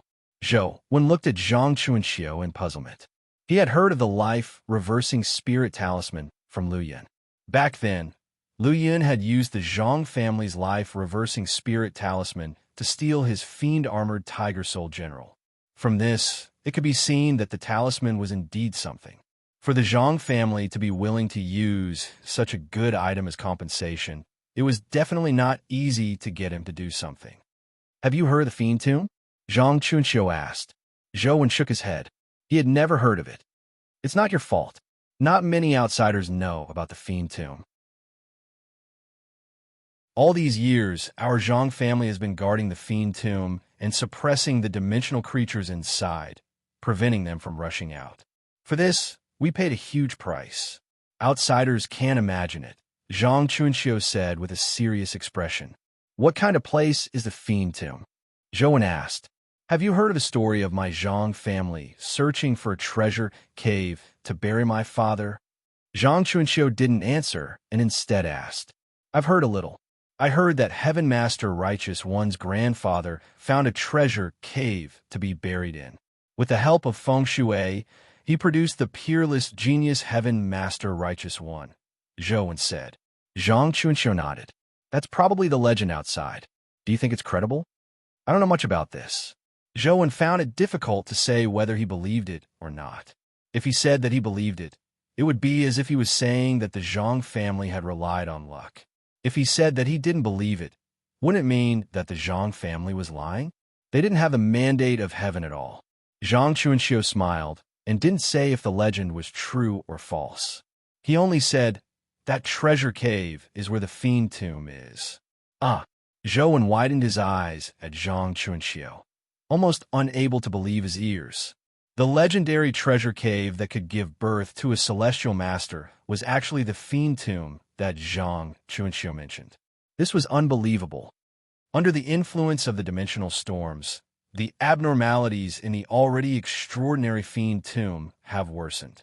Our Zhang family has tried all means to deal with the Fiend Tomb, but the situation is getting worse. If possible, I hope you can use Tyrant Behemoth to help us temporarily suppress it. Zhang Chunxiu explained in detail what he needed Zhou to do.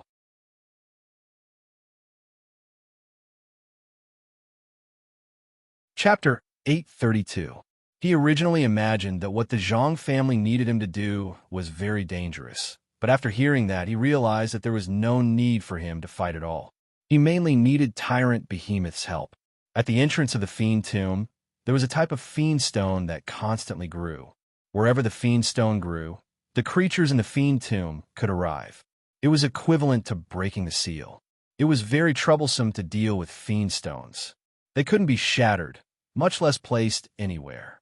This was because even if fiend stones were shattered into powder, they would continue growing as though they had a life of their own. Smashing the magic stone or moving it somewhere else would only make it occupy more space.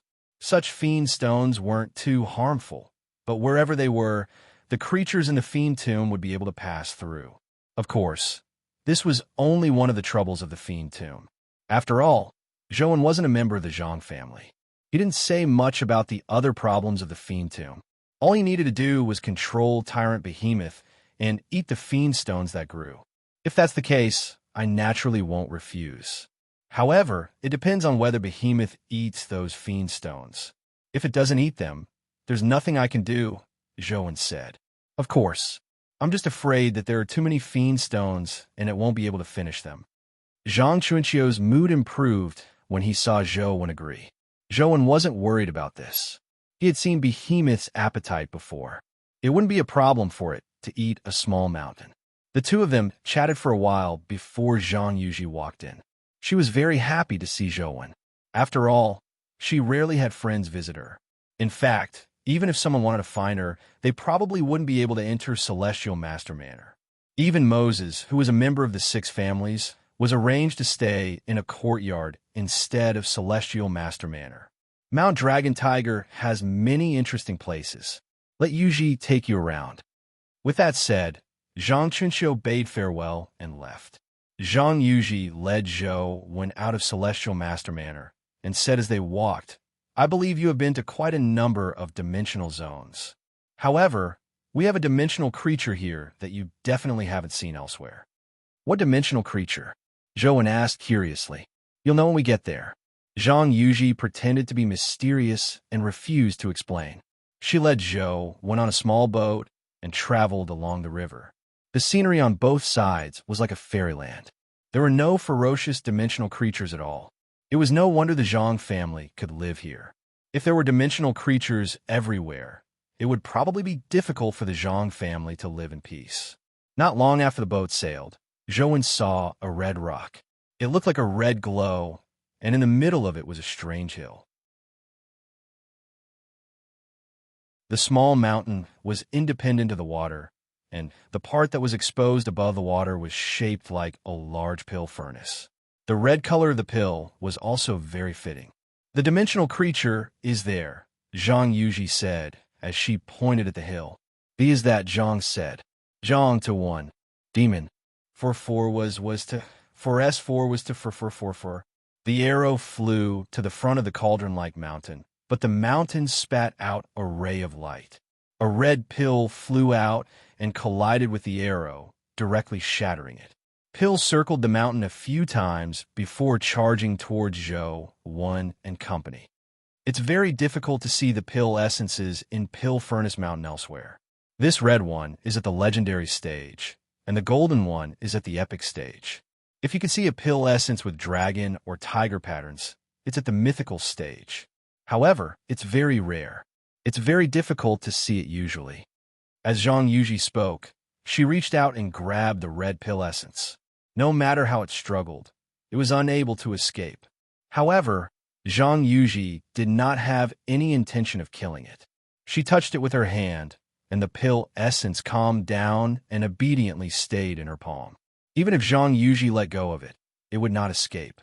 What's the use of these pill essences, companion beasts? Can it heal injuries? Zhou asked curiously.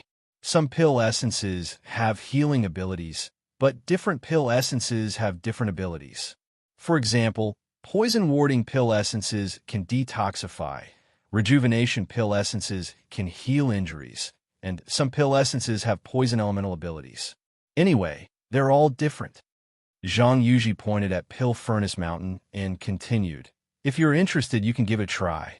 If you can find a mythical rejuvenation pill essence or resurrection pill essence, that would be impressive. What's the use of that? Zhou asked. Are you stupid? You can tell from the name. Any one of them has the ability to revive the dead. No matter how serious your injuries are, as long as you still have a breath left, you can be saved, Zhang Yuji said. Is it that powerful? Zhou was somewhat tempted. Of course it's powerful. However, the companion beasts of pill essences are all disposable items. They're gone after being used. Our Zhang family didn't get many of them. It's very rare to see a pill essence of that level pass through a spatial rift, so you still need some luck to see it, Zhang Yuji said. All right, I'll try my luck. Perhaps I'll be lucky. Zhou's interest was piqued as he asked Zhang Yuji what to do. The pill essences that came through the dimensional rift are all in Pill Furnace Mountain. All you need to do is lure them out. It's not complicated. Just create some commotion, but don't have too much hope. Mythical pill essences are very rare, Zhang Yuji said. All right. Zhou summoned a poison bat and got it to fly towards Pill Furnace Mountain. Indeed, just as the poison bat approached Pill Furnace Mountain, it alarmed the pill essences inside. Another pill essence flew out. It was also a scarlet pill essence that looked like fire. It looked like it was at the legendary stage. The pill essence's combat strength wasn't very good. It could only release a pill aura attack, which was similar to an essence energy wave. It wasn't very powerful, so it was instantly shattered by the poison bat. The poison bat circled Pill Furnace Mountain for quite a while, attracting pill essences to fly out one after another. However, most of them were at the legendary stage. Even epic ones were rare, much less mythical ones. It wasn't easy for him to kill an epic pill essence, but nothing dropped. Haha, it looks like your luck isn't that good. Ignoring a mythical pill essence, you didn't even drop a legendary companion beast, Zhang Yuji said with a smile. Zhou was somewhat indignant as he used Truth Listener's ability to see if there were any mythical pill essences in Pill Furnace Mountain.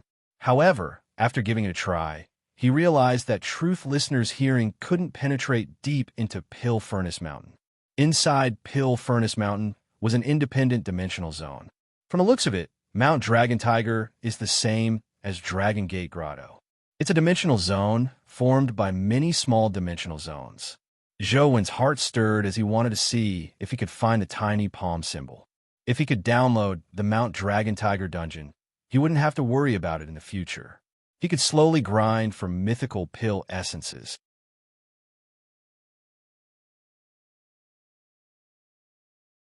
Chapter 833. Although the Chaos Egg was useful, the Chaos Egg could only be used by him and not others.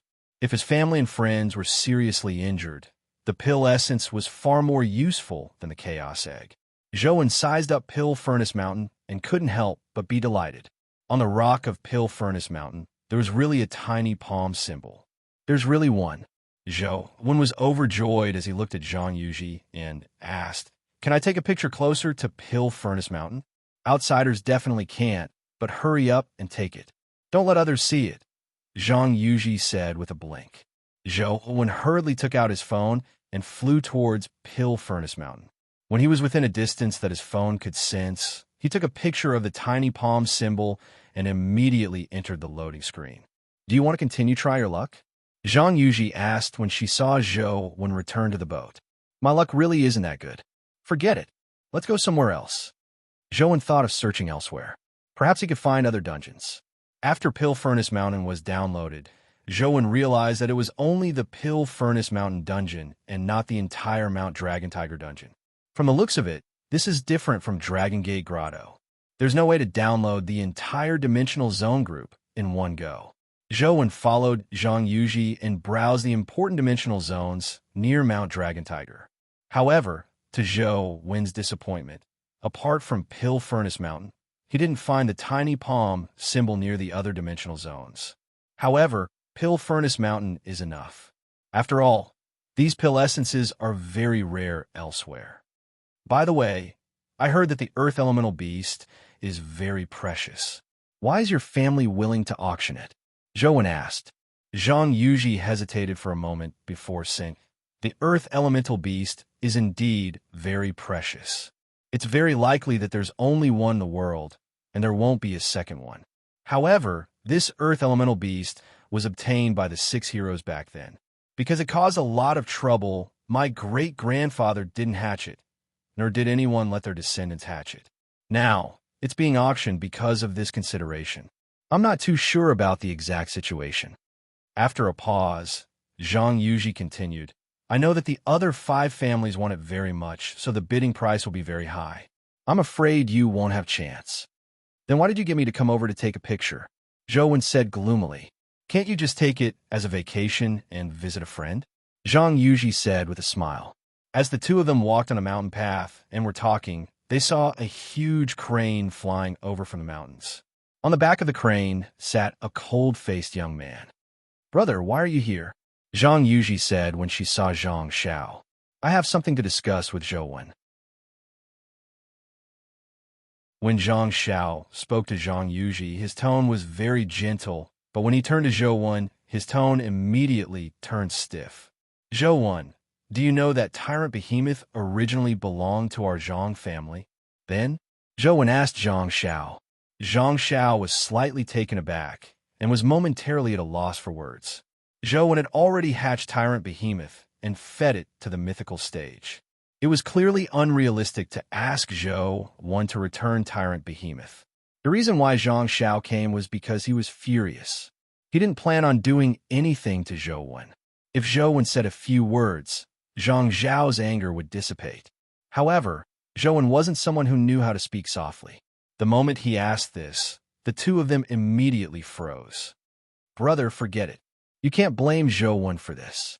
Zhang Yuji also spoke up for Zhou, making Zhang Xiao even more depressed.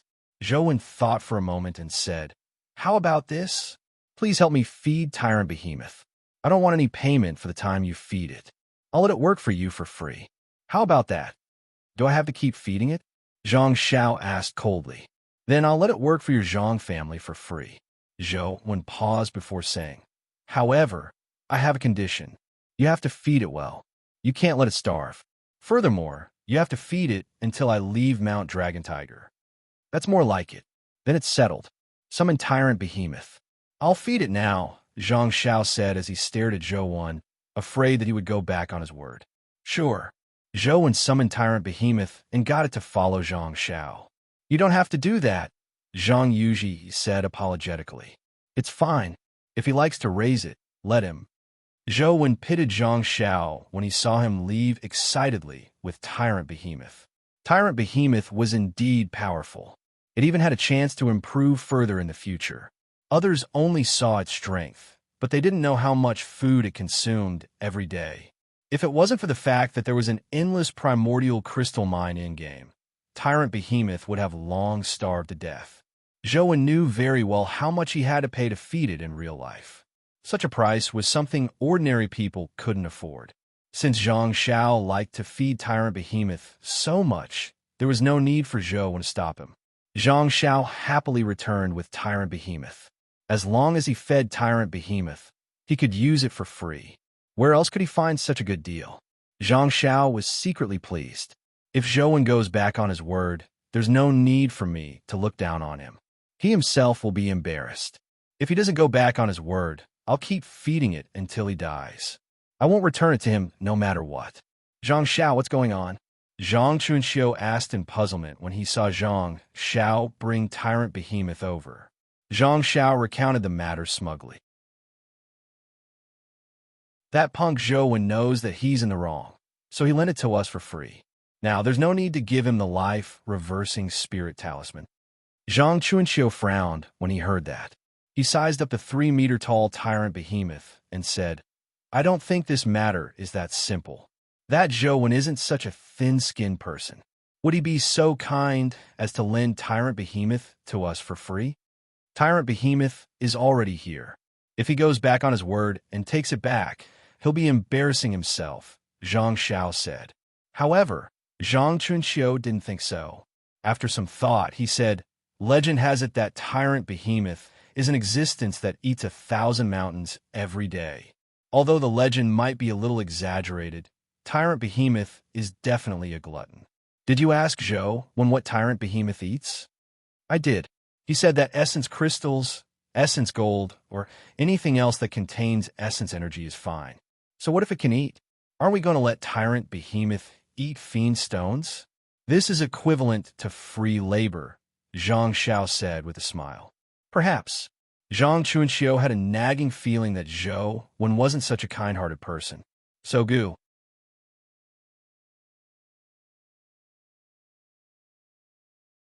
Chapter 834.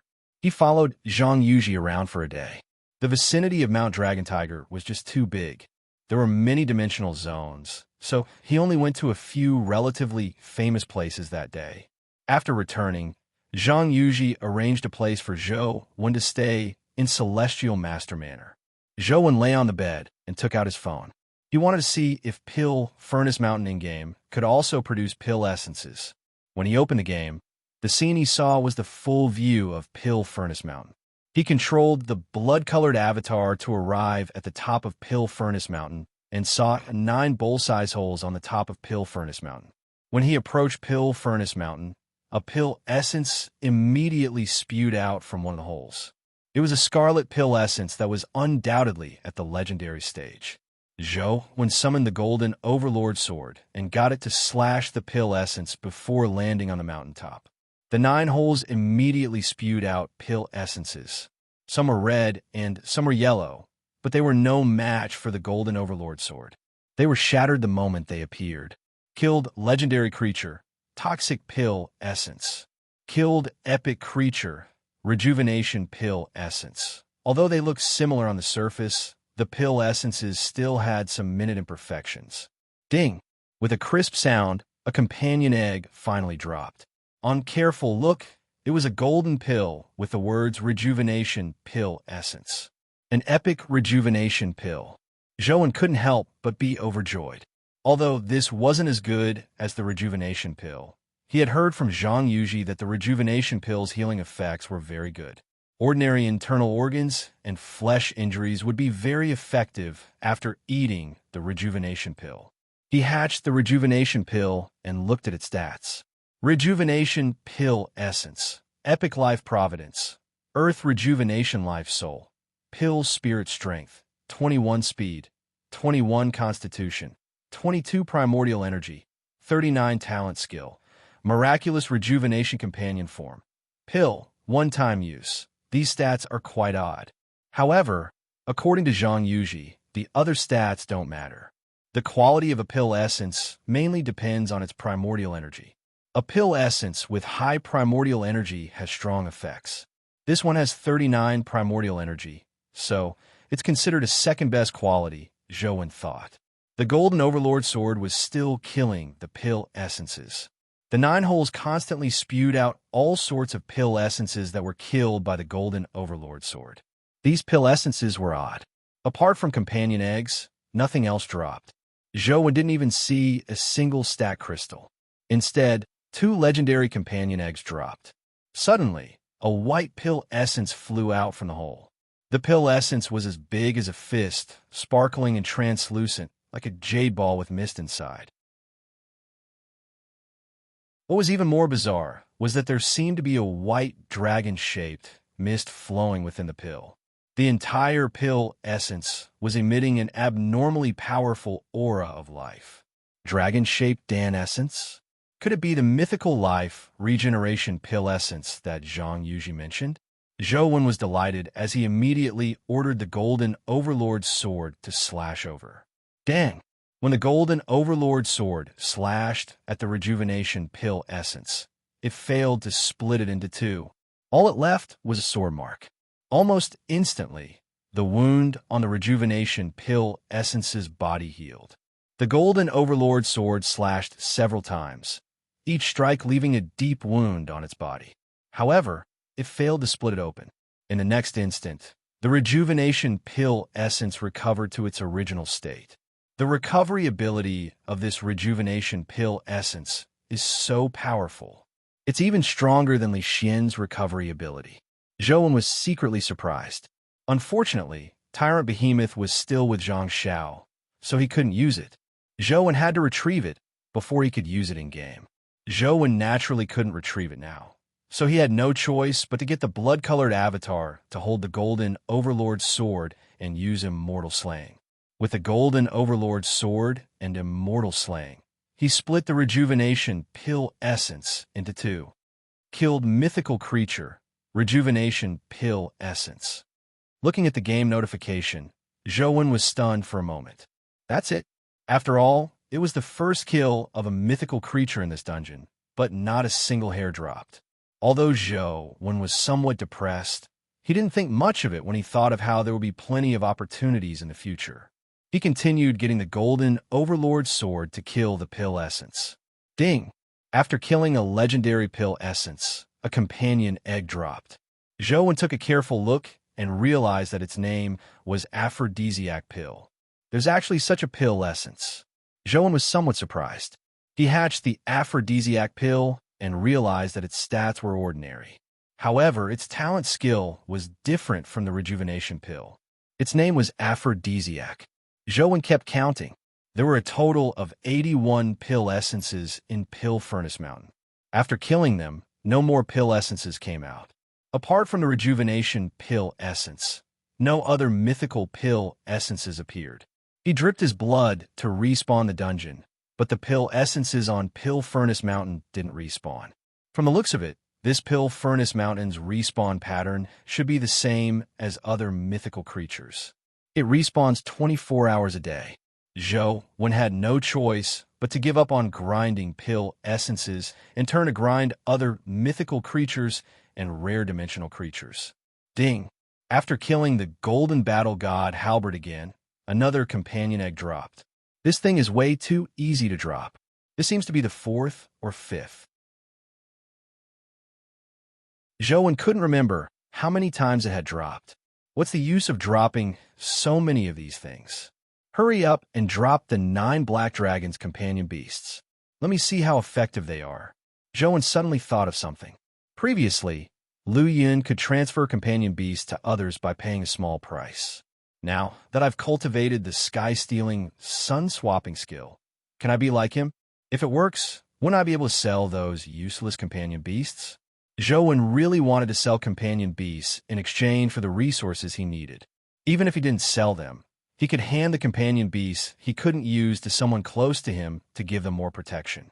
However, Zhou still hadn't figured out how to use the sky-stealing, sun-swapping skill to transfer companion beasts. I'll think of a way to get the method from Lu Yun later. Is this fellow here or not? Zhou planned on visiting Dragon Tiger Town tomorrow to prevent Lu Yun from finding him if he couldn't enter Celestial Master Manor. While Zhou slept, Zhang Xiao didn't sleep.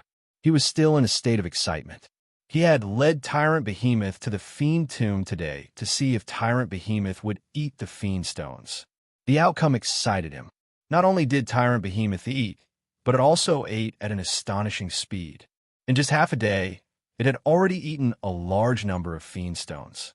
At this rate, it will take at most 3 to 5 days for the Fiend Stones that spread out from the Fiend Tomb to be eaten up by it. Considering how it has eaten so much, it definitely won't disappear so easily.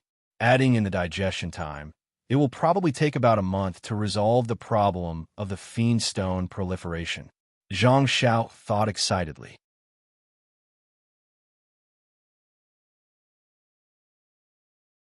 Chapter 835. Zhang Xiao had a good idea, but unfortunately, he had underestimated Tyrant Behemoth's appetite. He originally imagined that after eating on the first day, Tyrant Behemoth would definitely need a few days to rest and digest. To his surprise, Tyrant Behemoth had no intention of resting every 2 days. It continued eating, and it ate more than the first day. It should be almost full this time, right? Zhang Xiao already felt that something was amiss. However, Tyrant Behemoth continued eating on the 3rd day. It was like an insatiable black hole that constantly devoured Fiend Stones. In just 3 days, the Fiend Stone proliferation problem that plagued the Zhang family was resolved by Tyrant Behemoth. However, Zhang Xiao wasn't happy. The Fiend Stones were temporarily resolved, but how was he to feed Tyrant Behemoth? There was still almost a month before the auction.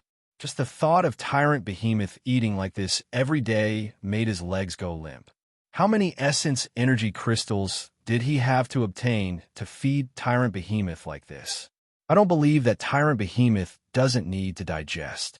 After eating so many Fiend Stones, it definitely needs time to digest them. Even if I don't feed it for half a month, it shouldn't be hungry. Zhang Xiao still had some hope. However, Zhang Xiao soon realized that he was too naive.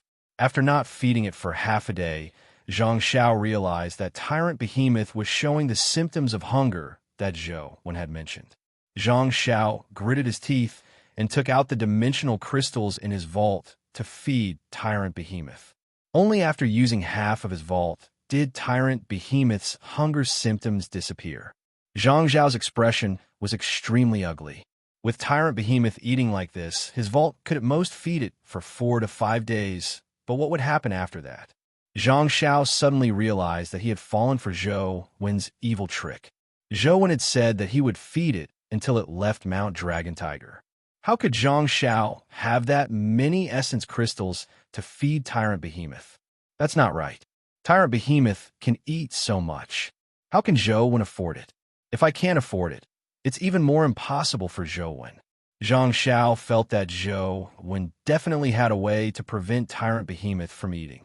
For example, he could make Tyrant Behemoth sleep to reduce its expenditure. However, Zhang Xiao didn't know what to do. All he could do was discuss it with Zhang Chunxiu. When Zhang Chunxiu heard Zhang Zhao's words, he shook his head and said, "What else can we do? Apologize and ask them to take back Tyrant Behemoth. What else can we do? Do you really want to raise it for a month? Anyway, I won't lend you dimensional crystals. What I mean is that there must be a way to prevent Tyrant Behemoth from eating. Otherwise, no one can tolerate its appetite. It's impossible for Zhou to feed it like this every day. Do you have any ideas?" Zhang Xiao wanted to save face, so he naturally wouldn't do that. "I have no choice. You can ask Zhou," Zhang Chunxiu said as he spread out his hands. Even someone as resourceful as Zhang Chunxiu was helpless. Zhang Xiao couldn't help but be dumbfounded. However, he really couldn't bring himself to apologize to Zhou. "I don't believe that Zhou can rear it, but I can't. There must be a solution." Zhang Xiao took Tyrant Behemoth back to think of a solution. However, if it couldn't be fed to its fill, it couldn't be fed to its fill. Tyrant Behemoth's appetite was real. There was no way it could satisfy its hunger. Zhang Xiao thought of many solutions. He even wanted to hypnotize Tyrant Behemoth and make it temporarily sleep. However, it was useless. Even if it fell asleep, Tyrant Behemoth's hunger symptoms would still appear. As long as the symptoms appeared, Zhou would definitely sense it. Zhang Xiao really couldn't afford to embarrass himself. Once Tyrant Behemoth was hungry, he could only feed it. After a few days, his vault was emptied, so he could only borrow it. Zhang Xiao was a person who cared about his reputation. He would rather sell himself to raise Zhou until he left. He definitely couldn't send it back now. However, Zhang Xiao was filled with regret. If he had known that Tyrant Behemoth could eat so much, he wouldn't have agreed to help Zhou raise it. Now, as long as he saw Tyrant Behemoth, his heart would turn cold. His legs would go limp whenever Tyrant Behemoth moved. How is this a F*** companion beast? It's a bottomless pit. How did that bastard Zhou raise it to the mythical stage? Zhang Xiao felt extremely depressed. However, he also knew that Zhou must have put in a lot of effort. Even if there was a way to prevent Tyrant Behemoth from eating or drinking after advancing to the mythical stage, he definitely had to invest a lot of resources before advancing. The amount of resources was unimaginable. Zhou stayed in Celestial Master Manor for the past few nights. During the day, he went shopping nearby, mainly so that Lu Yun could find him. Unfortunately, he didn't see Lu Yun. This made Zhou somewhat worried that Lu Yun had really been killed by Ye. When he returned to Celestial Master Manor at night, he realized that Zhang Chunxiu was sitting in the garden he had to pass by. It looked like he was waiting for him. "Looking for me?" Zhou walked over and asked when he saw Zhang Chunxiu stand up. Zhang Chunxiu handed a small lacquer box to Zhou. "This is the life-reversing spirit talisman we agreed on. Didn't I already promise Zhang Xiao to lend Tyrant Behemoth to him for free? There's no need to give me this," Zhou said. Zhang Chunxiu said with a smile. Zhang Xiao was in the wrong. "I apologize on his behalf. Take the life-reversing spirit talisman. There's also a little something here. Consider it a token of my appreciation." On account of Yuji, how about we forget about this matter? You're being too serious. It's inevitable for young people to have disputes. I'll accept the life-reversing spirit talisman. There's no need for anything else. I'll take back Tyrant Behemoth now and pretend nothing happened, Zhou said. "Don't take it back yet. Let Zhang Xiao feed it for another 2 days. It might not be a bad thing to suffer a little," Zhang Chunxiu said. "All right, I'll listen to you," Zhou said as he took the box containing the life-reversing spirit talisman. However, Zhang Chunxiu stuffed the other box into Zhou's hands. "Take this too. It has nothing to do with anything else. Just treat it as a token of my appreciation. You might need it at the auction. Then I'll accept it. Zhou didn't decline. After chatting for a while, Zhang Chunxiu left. Zhou returned to his room and opened the two boxes. One of them contained the life-reversing spirit talisman, while the other box contained a card. The card was carved from jade. It was the size of a business card and didn't have any patterns. There were only two words engraved on the front: Celestial Master. What's the use of this? Zhou flipped it around for a while and realized that it was an ordinary jade carving. It wasn't a dimensional item. In Dragon Tiger Town's courtyard, Moses and company were discussing something. We have to obtain the Earth Elemental Beast. If we can't get it, we can only use forceful means, the elder said as he looked at Moses. The old man looked at Moses and said, "You have to be mentally prepared. When the time comes, you might be needed." Moses smiled and said, "My guardian and I are ready. We can take action at any time. Let's wait for the outcome of the auction. Mount Dragon Tiger is the Zhang family's territory after all. Even if we want to take action, we have to wait for the item to leave Mount Dragon Tiger," the elder said.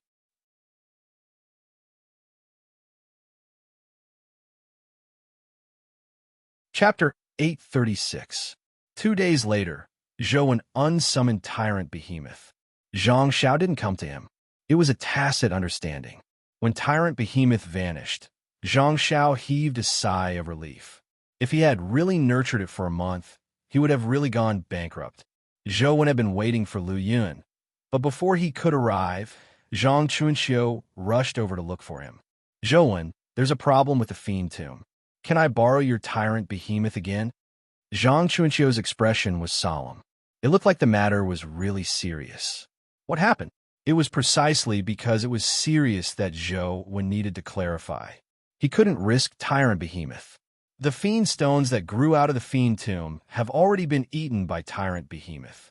Nothing happened in the past few days, but just now, the Fiend Stones began to grow again. Furthermore, their growth speed is even faster than before. "I want to borrow your Tyrant Behemoth to try eating them again," Zhang Chunxiu said.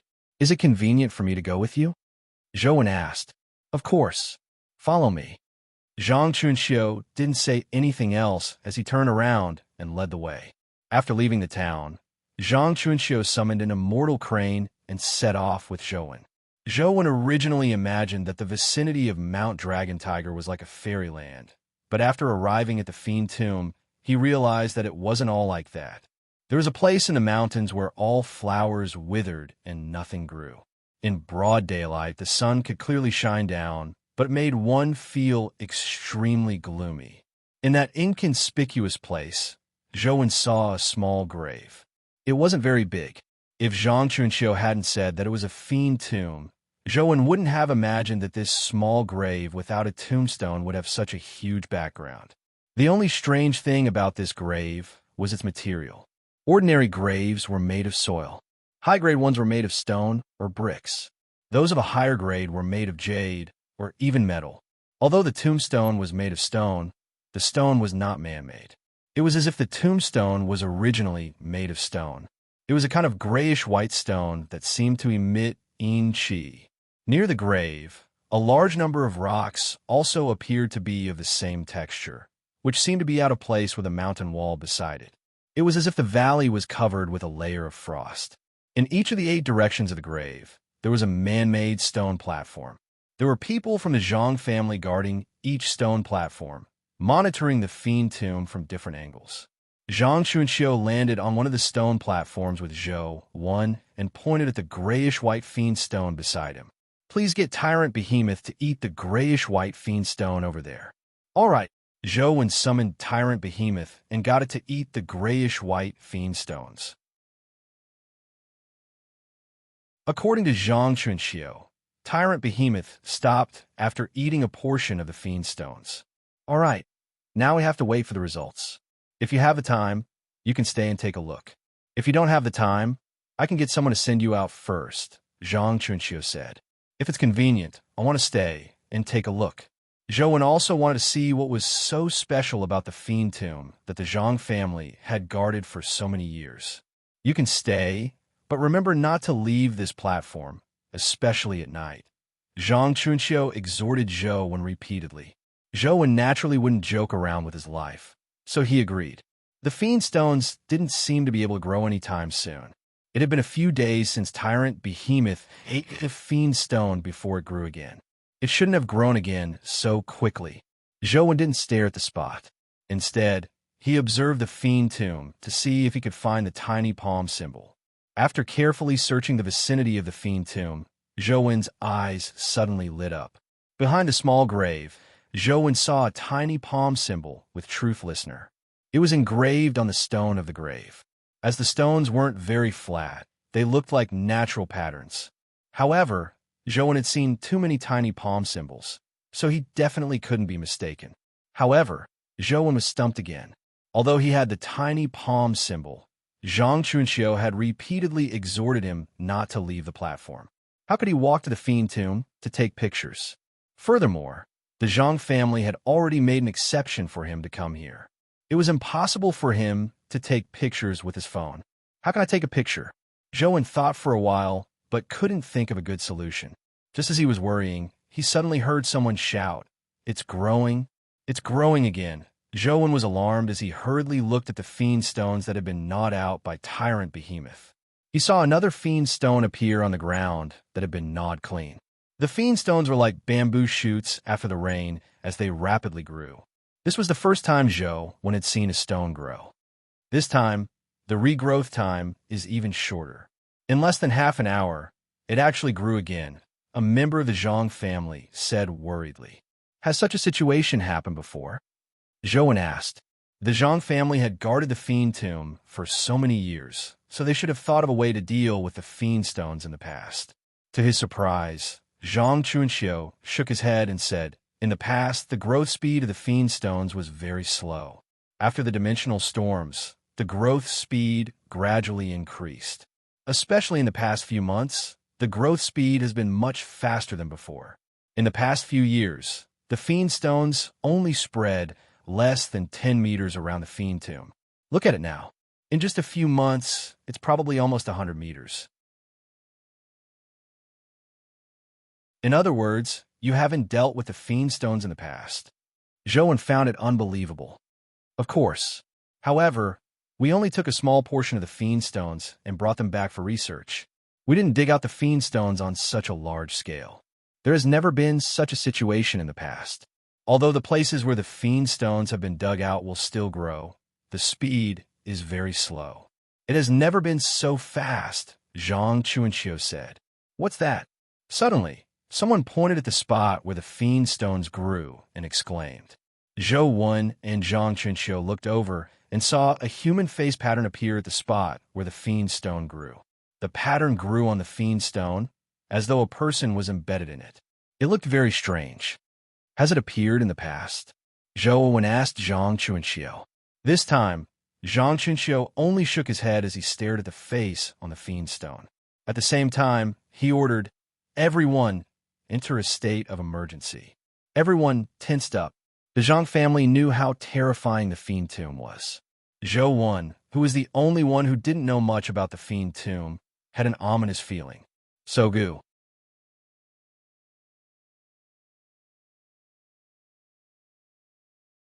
Chapter 837. The face had facial features and its eyes were closed. It was different from ordinary stone masks. The face on the stone had a sense of liveliness that a mask didn't have. It was as though it could close its eyes and come alive at any moment. Everyone looked warily at the face on the stone. On the stone platform beside them, a member of the Zhang family suddenly jumped down. This was too unexpected. No one had expected it, nor did they have the time to react. By the time they realized it, the person had already jumped from the platform to the ground. The ground was covered in fiend stones. After the person landed on the ground, the shoes on his feet strangely turned into fiend stones.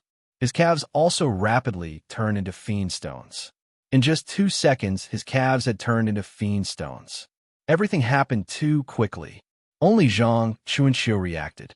He used his hand as a saber and slashed out a saber beam, severing the petrified legs of the human fiend. He reached out and pulled him back to the stone platform. The person seemed to snap to his senses as he screamed tragically. His legs kept bleeding. Stop his bleeding and treat his injuries, Zhang Chunxiu instructed as he stared at the legs that had been completely petrified.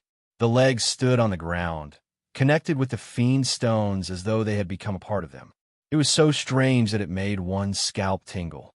Although Zhou wanted to ask what was going on, it was clearly not the time to ask.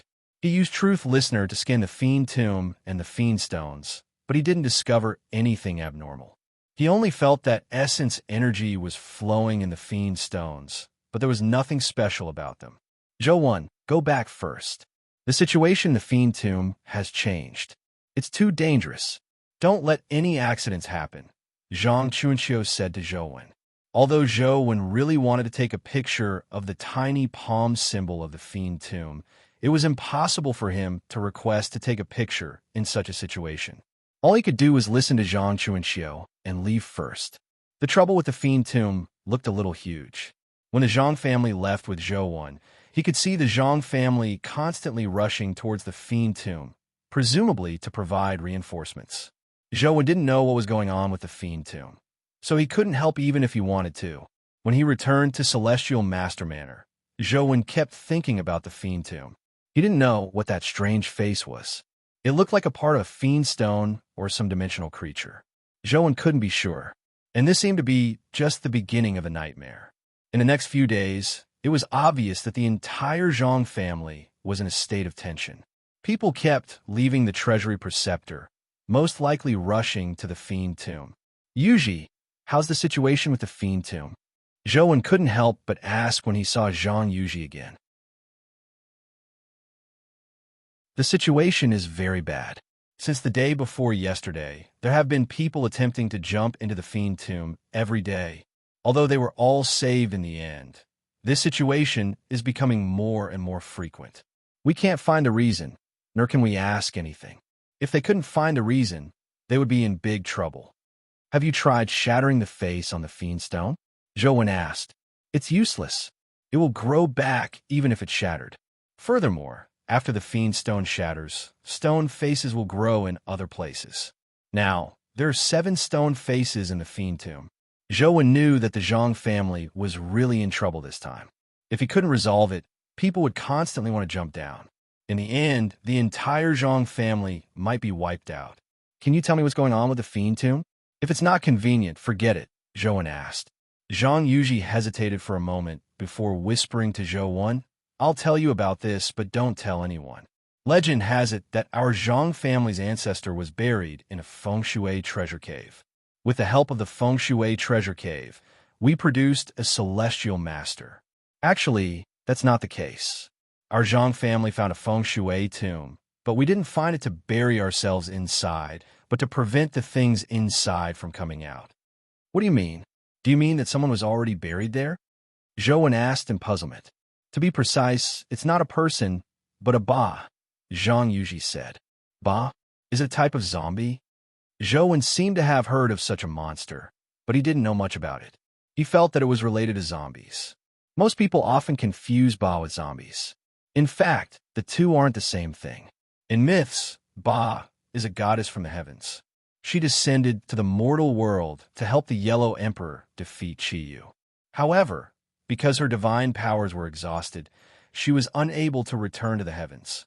Therefore, she could only sleep underground, waiting for the day she recovered her divine powers and returned to the heavens. Zhang Yuji paused for a moment before continuing. Back then, Ba descended to the mortal world to deal with the Count of Wind and Master of Rain. Even the Tempest seemed to be incinerated in front of Ba. Even the combined forces of the Count of Wind and Master of Rain were no match for Ba. From this, it could be seen how powerful her divine powers are. Ba hibernates underground. Once her divine powers recover, she wakes up from her slumber. Or perhaps someone disturbs her and causes her to wake up. Her divine powers will spread out, causing the land to be dry and barren for thousands of kilometers. Therefore, she's also known as Drought Ba. She's an extremely terrifying existence. Back then, my ancestor discovered that the sleeping Ba underground was about to awaken. That's why he stood guard there to prevent Ba from appearing. People mistakenly thought that he had found a feng shui treasure cave. All these years, our Zhang family has been guarding the fiend tomb to prevent Ba from coming out. However, with the arrival of the dimensional storms, the power in the fiend tomb is becoming stronger and stronger. Even we don't know how long our Zhang family can guard it. It's only a matter of time before we crack the seal. It existed in the world before the dimensional storms. Is there really a creature like Ba? Zhou was somewhat shocked. After the dimensional storms, it wasn't surprising for any creature to appear. However, before the dimensional storms, in ancient times, the Zhang family had already begun guarding Ba. This was truly surprising. I don't know if there really is a Ba, but there's definitely something unbelievable in the fiend tomb. Over the years, strange things have frequently happened in the fiend tomb. If not for my Zhang family's desperate defense, I'm afraid the area around Mount Dragon Tiger would have long been plunged into misery and suffering, Zhang Yuji said. With that said, Zhang Yuji stood up and prepared to leave. I have to go out for the next few days. When I'm not in Celestial Master Manor, don't walk around casually to prevent others from misunderstanding. Where are you going? Zhou was puzzled as to why Zhang Yuji was going out at this time. The fiend tomb was already extremely dangerous. Logically speaking, Zhang Yuji should have stayed in Celestial Master Manor to help. I want to kill dimensional creatures with my brothers, Zhang Yuji said. Zhou recalled the matter regarding Zhang Yuji's life providence and said to her, "Actually, I have a golden apple that can change a person's life providence without any side effects. Do you want to give it a try?" Zhang Yuji was first delighted, but she shook her head and said, "There's no need. With how useless I am, this is all I can do to help everyone now."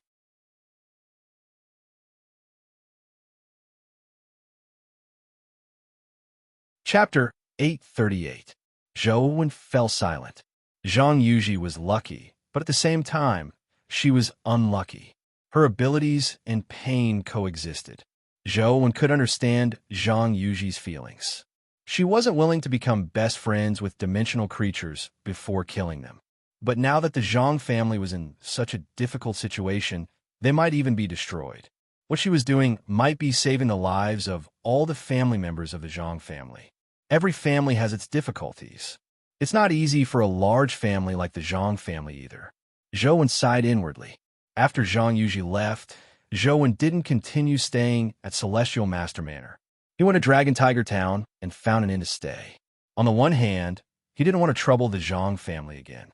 On the other hand, it was convenient for Lu Yun to contact him when he arrived. That afternoon, Demonic Neonate completed her evolution and became at the epic stage. Her various skills didn't change, but her stats increased to 41 points. Zhou could only continue looking forward to what surprises the Wheel of Destiny would bring after she returned to the mythical stage.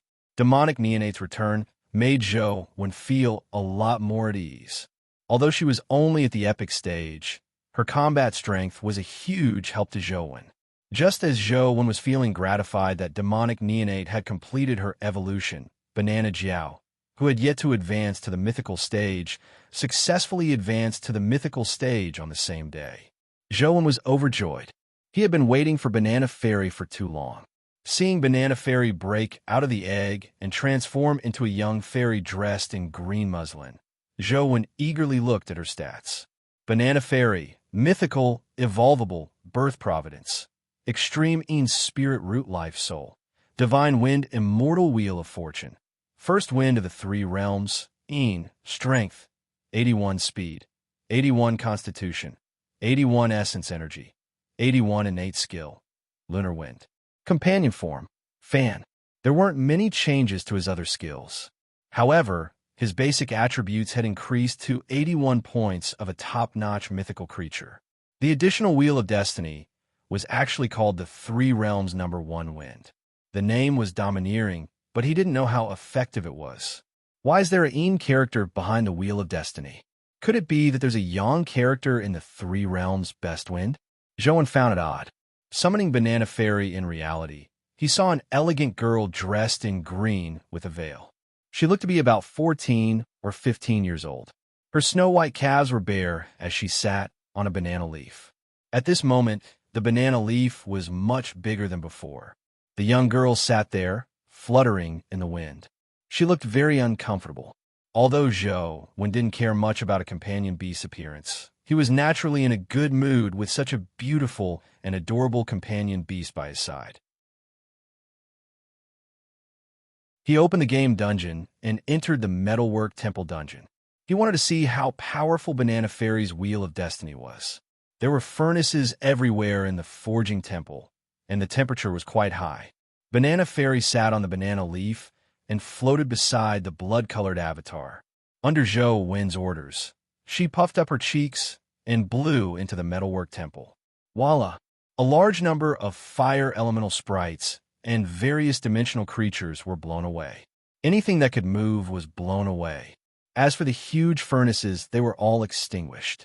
Like a hurricane, Zhou Wen saw that the game's notification panel was flooded. News of various dimensional creatures dying kept popping up. Zhou Wen quickly walked into the metalwork temple and realized that the temple behind him had also been extinguished. It was a mess. The metalwork temple that was originally filled with furnaces was now devoid of any flames. The temperature had returned to normal, and it no longer felt hot. What left Zhou Wen depressed was that the dimensional creatures that had been blown to death by the three realms' best wind had been blown to an unknown place. The dimensional crystals and companion eggs that dropped couldn't be found either. This is way too ferocious. As expected of the three realms' best wind. Just as Zhou Wen was feeling excited, he saw Banana Fairy look exhausted. Her primordial energy had been drained, and even the three realms' best wind ability had entered cooldown. What a pity. If I could fan a few times consecutively, this thing would be better than a nuclear bomb, Zhou Wen thought greedily. Even without the augmentation of the Wheel of Destiny, Banana Fairy's Grandine Wind was considered a very powerful divine skill. Typical mythical creatures couldn't withstand a single blow from her. Even if they weren't blown away, they would be frozen into ice. Demonic Neonate and Banana Fairy's evolution completed, putting Zhou Wen in a good mood. He grinded Pill Furnace Mountain again, but no mythical companion eggs dropped. Zhou Wen went out for a walk that day. When he returned, he realized that Lu Yun was sitting in his room. He had no idea when he had arrived. Lu Yun didn't look good. There were dark circles under his eyes, and his mental state wasn't good. His hair was oily and messy. It looked like he hadn't washed his hair for half a month. The beard on his face had grown out, and his clothes weren't clean. If it wasn't for his good looks and branded clothes, he would have become a beggar. "Where's ya?" Zhou Wen asked Lu Yun. "Here, is fine. Don't worry. It's very easy to see her. Help me do something," Lu Yun said through gritted teeth. It hadn't been easy for him to come this far. Now, he could finally threaten Zhou Wen. "Do you want me to help you steal the Earth Elemental Beast companion egg?" Zhou Wen asked. "That's right." Lu Yun nodded smugly and said, "As long as you listen obediently, I'll naturally return you to you after the matter is done. Otherwise, there's no need to otherwise. If you like it, continue taking her with you," Zhou Wen said. "What? Aren't you afraid that I'll kill?" Lu Yun was enraged. He had suffered so much just for this moment of joy. Who knew that Zhou Wen would say such words? It infuriated him. "If you dare kill her, go ahead," Zhou Wen said indifferently. "What do you mean?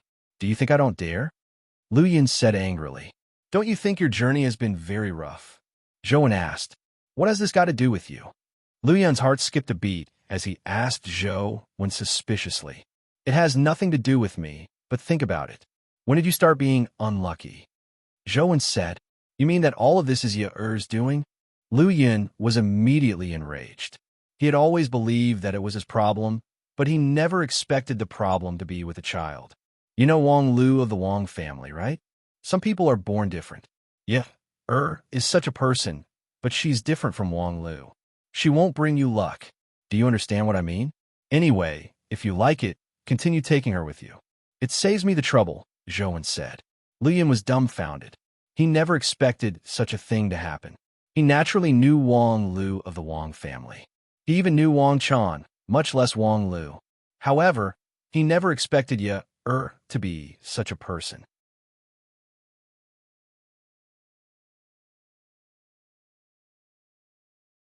Chapter 839.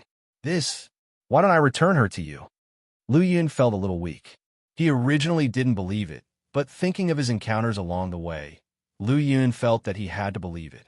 I've been very busy recently and don't have time to take care of the child. Why don't you help me take care of her for a few more days?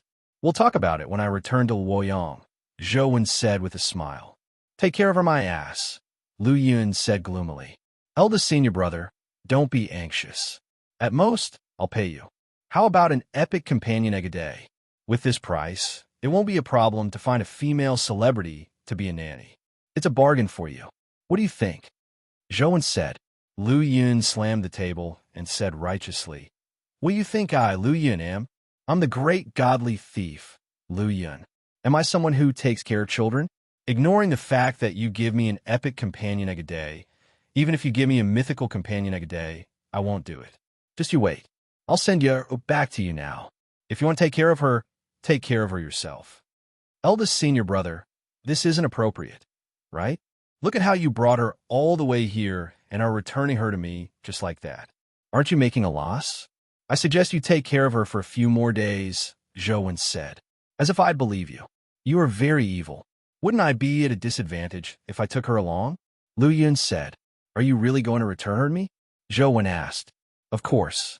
I, Lu Yun, have always been a man of my word, Lu Yun said through gritted teeth.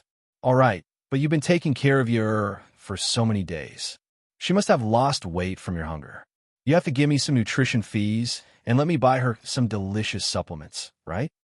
Zhou Wen extended his hand in front of Lu Yun. Lu Yun was dumbfounded. He had seen shameless people, but he had never seen someone so shameless. You still want to ask me for nutrition fees? Lu Yun was extremely angry and aggrieved. His hands were trembling. I'm the one who lost weight from hunger, all right? K. I've been vomiting on everything I ate and drank along the way. Not only did I not eat anything, I was either crying or laughing all day. In the middle of the night, I laughed so hard that the entire hotel thought there was a ghost. Do you think it was King easy for me? Let me tell you, that kid is very good at eating and drinking. Do you know that I'm about to die? You're asking me for nutrition fees? Eldest senior brother, it's meaningless for you to act so shamelessly. You were the one who captured her. You make it sound like captured you. Aren't you ashamed? Zhou Wen was finally completely relieved. He held back his laughter and said, it's fine if you don't want to give it to me. Anyway, I plan on staying at Celestial Master Manor for a few days. If you have the ability, send you to Celestial Master Manor. If you don't want it, I'll kill her, Lu Yun said ruthlessly. You dare to kill such a person? As long as you aren't afraid of being unlucky for the rest of your life, go ahead, Zhou Wen said as he spread out his hands. Lu Yun thought back to the days he had spent over the past few days and how he would have to spend the rest of his life so quickly. He immediately shivered. Suddenly, a smile appeared on Lu Yun's angry face. Little junior brother, we're all brothers. Why are you treating me like an outsider? Just let me know what my niece likes to eat, and I'll buy it for her. Whatever she wants to eat, I'll buy it for her. That's how an eldest senior brother should be. Zhou Wen gave him a thumbs up. By the way, eldest senior brother, how did you use the sky-stealing, sun-shifting art to transfer a companion beast to someone else? I've studied it for a long time, but I can't figure out how to use it. Little junior brother, if you want to learn, I'll definitely teach you. However, you have to condense a life soul with the sky-stealing, sun-shifting art first. Lu Yun thought to himself, it's not like you mainly cultivate the sky-stealing, sun-shifting art. It would be a wonder if you can condense a life soul. The sky-stealing, sun-shifting art's life soul has already been condensed. Tell me, how do you use it? Zhou Wen said. Lu Yun's eyes widened as he asked in disbelief, what? Your sky-stealing, sun-shifting art has condensed a life soul? I just condensed it not long ago. It's too difficult to cultivate. It's still a primordial body, Zhou Wen said. Lu Yun wanted to slap Zhou Wen in the face and smash his detestable face, but after some thought, he didn't dare do so. Little junior brother, this isn't a joke. If you haven't condensed the sky-stealing, sun-shifting art life soul, using my method will be fatal. Lu Yun still found it unbelievable. What's the name of your life soul? Zhou asked Lu Yun. There's no harm in telling you. My life soul's name is Astral Soul. It means the soul of the stars and the heavens, Lu Yun said as he summoned a speck of starlight. The starlight flowed as though it was condensing thousands of stars. My life soul isn't as famous as your name. It's called Fine Dust, but it should be similar. Zhou summoned his Fine Dust life soul. When Lu Yun saw Zhou Fine Dust, he was immediately stunned. Although his life soul was different and his abilities might be different, he could sense that it was without a doubt a life soul condensed by the sky-stealing, sun-shifting art. There was no mistake. Little junior brother, will there be any problems with dual cultivating essence energy arts? Lu Yun gulped and asked. Of course not. Are you going to tell me your method? If not, I'm going to Celestial Master Manner, Zhou said. Don't be anxious. This method is a little complicated, but since you already have the sky-stealing, sun-shifting art life soul, it shouldn't be difficult for you to learn it. Lu Yun explained his method to Zhou. Zhou was originally worried that his life soul was different from Lu Yun's, so his abilities wouldn't be completely the same. He might not be able to learn Lu Yun's method. However, after hearing it, he realized that his worries were unnecessary. He could also use Lu Yun's method. In fact, he didn't rely on the ability of his life soul, but the ability of the sky-stealing, sun-shifting art itself. Soon, Zhou grasped Lu Yun's method. He was just short of putting it into practice. Little senior brother, practice first. I'll fetch our niece. With that said, Lu Yun ran off, afraid that Zhou would ask him for something else. He had always been someone who refused to suffer losses, but he suffered every time he met Zhou. Now, he only wanted to stay as far away from Zhou as possible. Zhou didn't really want anything from Lu Yun, so he didn't stop him. After a while, an employee knocked on Zhou's door and said that someone was looking for him. Zhou went out to take a look and saw Ye standing outside, but he didn't see Lu Yun. He was definitely afraid that Zhou would extort him again, so he didn't even dare show his face before leaving. Ye, did you suffer along the way? Zhou asked as he stroked Ye's head. Ye shook her head before taking off the necklace around her neck and handing it to Zhou. Zhou was slightly taken aback. He knew that this was the necklace Ye had obtained from Lu Yun, but he didn't understand why Ye was handing it to him. Do you want me to help you put away? Zhou asked as he took the necklace. Ye shook her head again and pointed at the gem on the necklace. It looked like there was something wrong with the gem on the necklace. Zhou checked the gem on the necklace in puzzlement. After looking at it carefully for a while, he really saw a problem.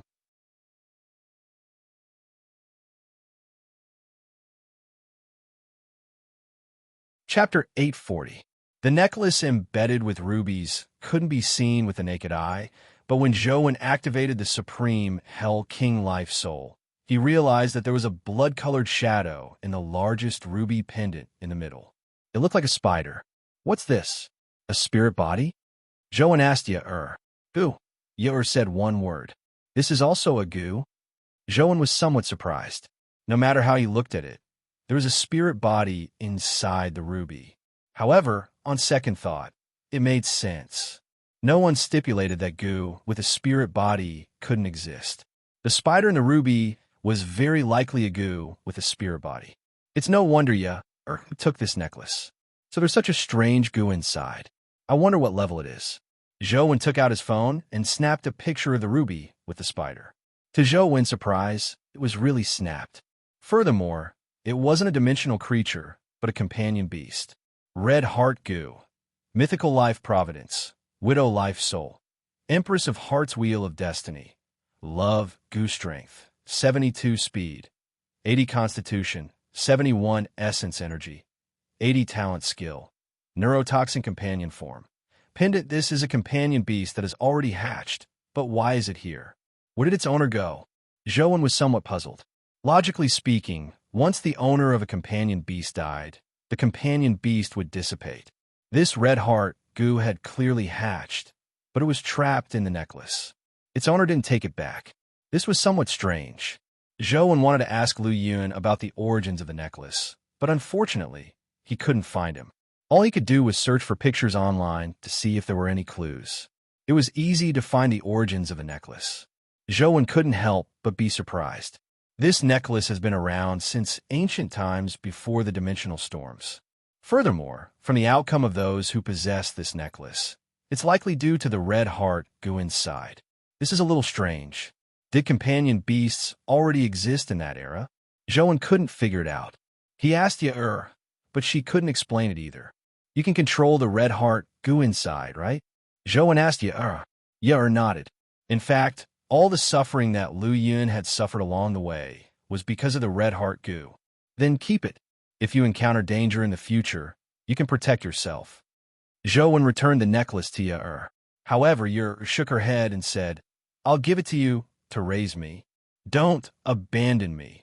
When Joan heard Yer say that, he suddenly realized that Yer was a human and not his companion beast.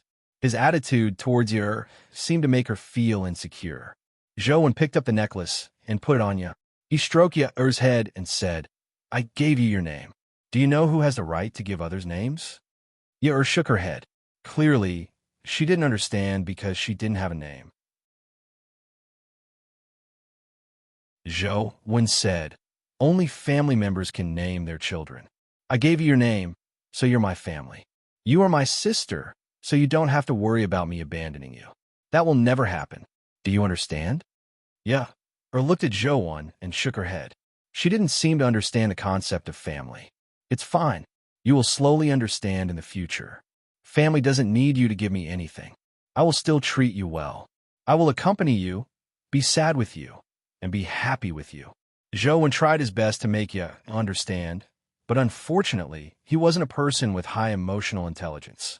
He couldn't explain it well, as the necklace was too eye-catching, and Joan wasn't a person who loved antiques. He tore apart the necklace and separated the pendant embedded inside. The ones outside were just decorations. The ruby and a thin thread in the middle were the red heart goo's main body. Joan only wore the red heart goo's main body around Yer's neck and put away the gem necklace to prevent unnecessary trouble. As he noticed Yer's psychological problem, Joan clumsily wanted to treat her better, but he didn't know what to do. This was because Joan had been very independent since he was very young. He had never experienced how his elders loved him, so he didn't know how to treat others well. Joan could only do his best to take the time to take Yer out for a walk and buy her some food or toys. However, Joan didn't know what girls played. In fact, he didn't know what boys played because he had never played with any toys when he was young. After some thought, Joan bought a phone for Yer and taught her how to use it. He also added his account so that Yer could send him a message or call him if he wasn't around in the future. Yer seemed very happy as she fiddled with her phone for a long time. However, she wasn't interested in games or movies. She only learned to use her phone to send messages to Joan, but she didn't know how to use input methods or write. If she wanted to send a voice message, she didn't speak much. It was very troublesome. However, Yer worked hard to learn words and input methods. Joan took out his phone and continued grinding. His luck today seemed pretty good. The 9 dragons happened to respawn, and after killing them, another companion egg dropped. Demon Blood True Dragon, Jun Mythical Life Providence, Demon Dragon Bloodline, Incomplete, Life Soul, Jun Dragon, Incomplete, Wheel of Destiny, Dragon Domain, Incomplete, Strength, 80 Speed, 80 Constitution, 80 Essence Energy, 80 Talent Skill, Dragon Breath, Demon Dragon Transformation, Demon Dragon True Body, Dragon's Wrath Companion Form, Dragon Scale Armor, Incomplete. If it wasn't for the fact that the word Jun behind the Demon Dragon True Dragon was different, one would have imagined that it was the same companion egg that had dropped previously. Its stats and skills were identical. I wonder if I can fuse this thing? Joan tried matching it and realized that the compatibility between the two was 99%. It was almost impossible for him to fail. Joan directly clicked on the fusion button. After all, he couldn't wear 2 dragon scale armors alone. He might be pleasantly surprised by the fusion. However, a notification suddenly popped up in-game, incomplete state. Lacking main body, unable to fuse. What does this mean? Zhou didn't know what the so-called main body was. He could only guess that he had to obtain 9 different demon blood true dragons before he could fuse them. On Pill Furnace Mountain, Zhou kept grinding, but he didn't obtain a mythical companion egg. A life rejuvenation pill with dragon patterns and a resurrection pill with tiger patterns would randomly drop every time. However, after grinding for a few days, Zhou didn't manage to obtain a companion egg.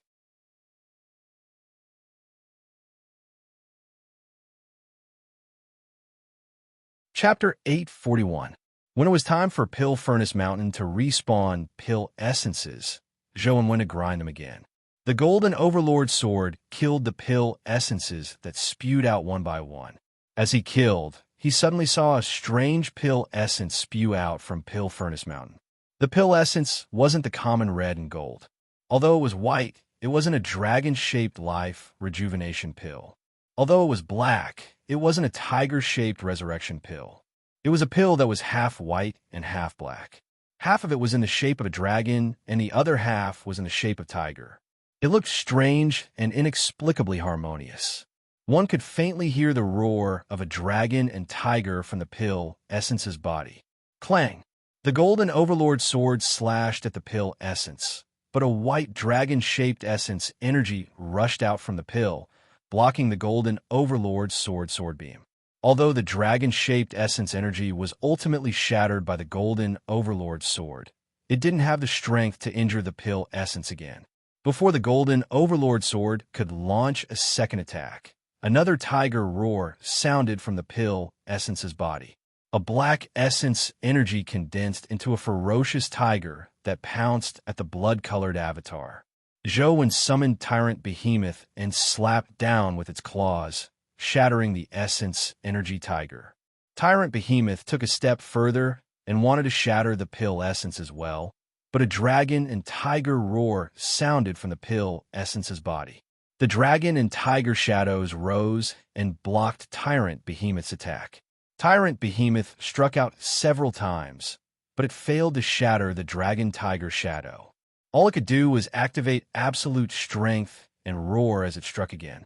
After more than 10 punches, it shattered the dragon-tiger shadow. The pill essence was also struck by Tyrant Behemoth's punches one after another.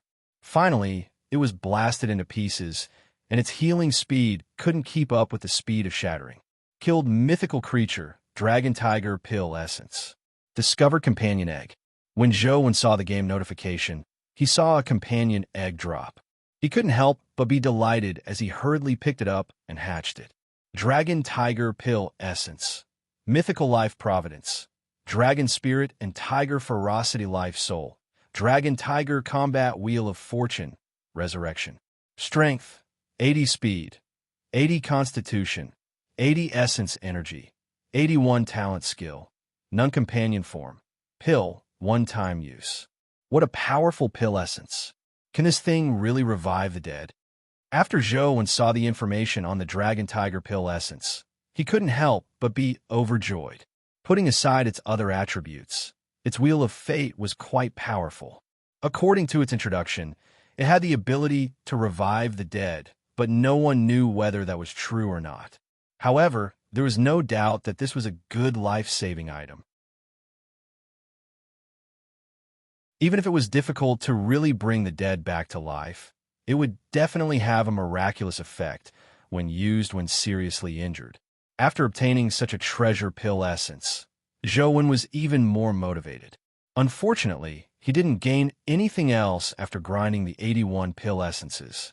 During this period of time, there had been no news from the Zhang family. Zhang Yuji had not returned after going out. The date of the auction was approaching. That morning, Zhou took Ye out for a walk as usual. When he walked to the nearby river, he saw Zhang Chunxiu sitting on a bench by the river. What a coincidence! Zhou walked over with Ye to greet her. It's not a coincidence. I specially came here to wait for you, Zhang Chunxiu said. Zhou was slightly taken aback. Why didn't you go to the hotel to find me? Zhang Chunxiu's face was filled with exhaustion, but he still smiled and said, It's been stifling these past few days. I also wanted to come out to take a breather. I happen to be waiting for you here. Why are you looking for me? Zhou asked. The matter with the fiend tomb is very troublesome. More than 10 people from the Zhang family have already died. They have all jumped into the fiend tomb and turned into fiend stone statues, Zhang Chunqiu said. Isn't there someone guarding it? Zhou was alarmed. It's useless. No one knows who will jump next. Perhaps the next person will be the person guarding it. We have already thought of many solutions. We have even evacuated people from the fiend tomb, but there are still people who walk to the fiend tomb and turn into fiend stone statues, Zhang Chunqiu said with a sigh. Is there anything I can help with? On account of Zhang Yuji, Zhou didn't mind helping if it was within his capabilities. Zhang Chunqiu shook his head and said, Up to now, I haven't figured out a solution. I'm not here because of the fiend tomb. Then why are you looking for me? Zhou asked in puzzlement. The Zhang family had encountered such a huge problem, but Zhang Chunqiu still took the time to meet him. It was probably a very important matter. I'm here to ask you for a favor. The Zhang family is in contact with Sunset College. If nothing goes wrong, Yuji should be able to become a tutor at Sunset College. I hope you can take care of her. She doesn't have many friends, so I can't beg others, Zhang Chunqiu said. Is the matter with the fiend tomb really that dangerous? Zhou knew that if it wasn't for the fact that they had no choice, how could the Zhang family let Zhang Yuji leave Mount Dragon Tiger to go to Sunset College? They must have reached a point where even the Zhang clan felt powerless, so they made such a decision. It's just a precaution. After the auction ends, I'll get Yuji to head to Luoyang with you. If the Zhang family can successfully survive this, I'll bring her back, Zhang Chunqiu said. Zhou felt that this was an opportunity, so he looked at Zhang Chunqiu and said, Although I don't know much about the fiend tomb, I have some special abilities. Perhaps I can be of some help to the fiend tomb. If your Zhang family doesn't mind, can you let me conduct a comprehensive survey of the fiend tomb? The Zhang family is extremely grateful that you are willing to help us, so why would we mind? However, the fiend tomb is too dangerous. People who have come into contact with the fiend tomb might unknowingly walk there. I'm afraid. Zhang Chunqiu didn't continue, but his meaning was clear. I've already been to the fiend tomb. If there's really a problem, I won't be able to escape. I'm doing this for myself. Zhou Wen's last sentence was the truth. The survey was just an excuse. What he really wanted to do was to take a picture of the tiny palm symbol and download the fiend tomb dungeon. However, after Zhou Wen downloaded the fiend tomb dungeon, he could enter the fiend tomb in-game. Perhaps he could resolve the Zhang family's problem. When do you want to go? Zhang Chunqiu asked after some thought. The sooner the better. This matter can't be delayed, Zhou Wen said. In that case, come with me now. Zhang Chunqiu took Zhou Wen to the fiend tomb again. Zhou Wen was delighted. This time, he could finally approach the fiend tomb and take a picture of the tiny palm symbol on it. When he arrived at the fiend tomb again, there were clearly more Zhang family members guarding it. On each stone platform, there were 4 people sitting facing each other. If anything happened, the other 3 would immediately know to prevent any accidents.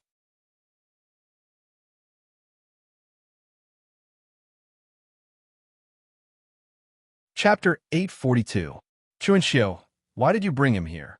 An elder said with a frown when he saw Zhang Chunqiu bring Zhou Wen over.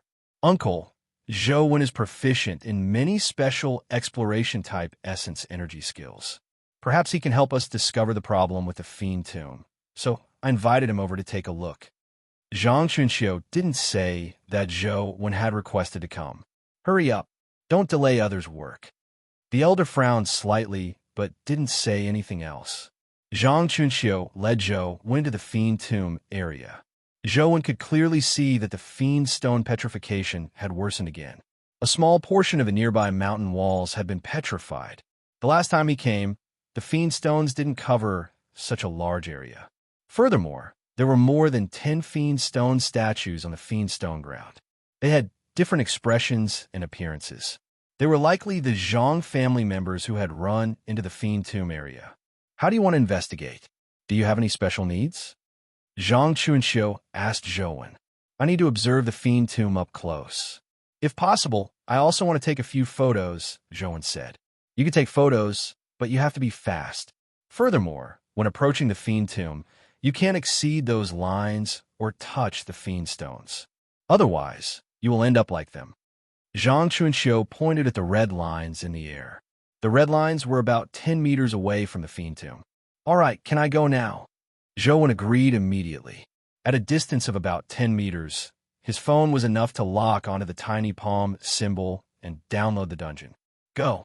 I hope you can discover something, Zhang Chunxiu said. Zhou Wen leaped into the air and used the Godfiend Life Providence to fly towards the fiend tomb. At the same time, he got Dr. Darkness to attach himself to him in his soul form and use his eyes of penetration to observe the fiend tomb. In fact, the eyes of penetration didn't have good penetrative effects on metal and stone. Zhou Wen was only putting on a show for the Zhang family to prove that he did have the ability to do so and wasn't here to mess around. When the Zhang family saw Zhou Wen's eyes shoot out two beams at the fiend tomb like searchlights, they looked at him curiously. Zhou Wen pretended to take a look before taking out his phone to take a picture. In fact, the eyes of penetration couldn't penetrate the thick fiend stones to see the interior of the fiend tomb. Zhou Wen circled the fiend tomb and took the opportunity to take a picture of the tiny palm symbol. The game immediately entered the download screen, making Zhou Wen feel a lot more relaxed. After pretending to look around the fiend tomb seriously for a while, Zhou Wen returned to the stone platform. How is it? When Zhang Chunxiu asked Zhou Wen, the other Zhang family members also looked at Zhou Wen. I can't see any problems for the time being. I'll go back and think about it. Perhaps I can gain something, Zhou Wen said. All right. Zhang Chunxiu sent Zhou Wen back without saying anything else. After Zhou Wen returned to his residence, he eagerly opened the Fiend Tomb dungeon that he had just downloaded.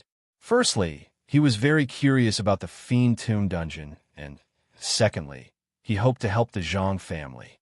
He didn't wish to see Zhang Yuji's family destroyed and forced to wander to Sunset College. The game had been downloaded successfully. An image of a white grave appeared on the phone's desktop with the words Fiend Tomb written below. Zhou Wen clicked on the program and entered the game. In front of him was the crater in the mountain where the Fiend Tomb was. The tiny Fiend Tomb stood there, and the grayish-white fiend stones looked like snow under the moonlight. Zhou Wen saw that there were many strange faces on the fiend stone ground, just like in reality. There were more than 10 faces, but none of the Zhang family members who had turned into fiend stones. According to Zhang Chunxiu, humans were petrified when they touched the fiend stones after the fiend faces appeared. They hadn't discovered any similar problems when they touched the fiend stones previously. Zhou Wen believed this. Tyrant Behemoth had previously eaten fiend stones, so there was no problem at all. Zhou Wen summoned a few different pets and made them land on the fiend stone ground. As expected, all of them were petrified. Zhou Wen summoned Tyrant Behemoth again to see if it would be petrified. After all, it had eaten fiend stones before this. Tyrant Behemoth landed on the fiend stones, but its feet also showed signs of fiend petrification. However, the speed at which it was petrified was relatively slow. It can actually be petrified? After Zhou Wen ordered Tyrant Behemoth to use absolute strength, the fiend petrification didn't continue working on it. Zhou Wen heaved a sigh of relief. Thankfully, Tyrant Behemoth was still strong enough. Otherwise, it wouldn't have been easy for him to enter the Fiend Tomb. As the Fiend Tomb didn't have an entrance, it could only be dug open with brute force. This heavy responsibility could only fall on Behemoth. The Zhang family had an ancestral rule that the Fiend Tomb couldn't be dug open. Otherwise, Goddess Ba would wake up. When that happened, everything would be incinerated. Humans would have no chance of survival.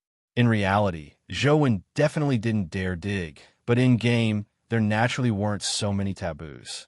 Under Zhou Wen's command, Behemoth, who had activated absolute strength, slammed into the Fiend Tomb. The two horns on its head spun like an electric drill, immediately causing sparks to fly everywhere. Fiend stone powder splattered everywhere. Just as Behemoth began digging the tomb, the fiend faces on the ground suddenly seemed to come to life. They burrowed out of the ground and transformed into fiend stone statues. The fiend stone statues pounced at Tyrant Behemoth without a word. Zhou hurriedly sent a few companion beasts to fight them, preventing them from disturbing Tyrant Behemoth from digging the tomb.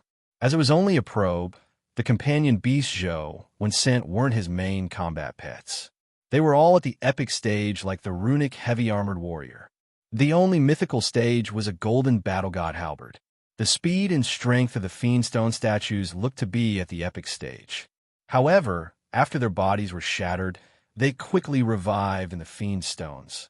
They couldn't be killed no matter how hard he tried. Furthermore, anything touched by the fiend stone statues would be petrified. It was extremely difficult to deal with. As the fiend tomb was dug open, more and more fiend faces appeared around him. They transformed into fiend stone statues, and many of them had already rushed to Behemoth's side. Thankfully, Behemoth, who was in its absolute strength state, was indeed an invincible existence. The fiend stone statues grabbed its body, but they couldn't petrify it. They wrapped around Behemoth like a group of ants. Is there no way to kill them completely? Zhou frowned slightly. He had already tried many strength attributes, but they were useless. He could shatter the fiend stone statues, but he couldn't stop them from reviving in the fiend stones. Furthermore, the game didn't have a notification to kill them. Clearly, shattering them wasn't enough to truly kill them. So Gu.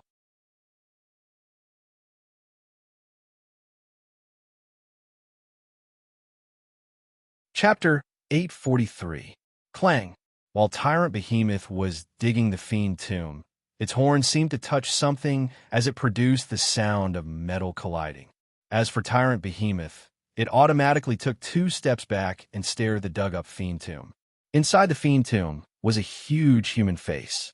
It was identical to the fiend face that appeared on the fiend stone, but this face was much larger. Furthermore, it emitted a strange grayish-white aura. Zhou stared at the face and sized it up, but floated up by itself.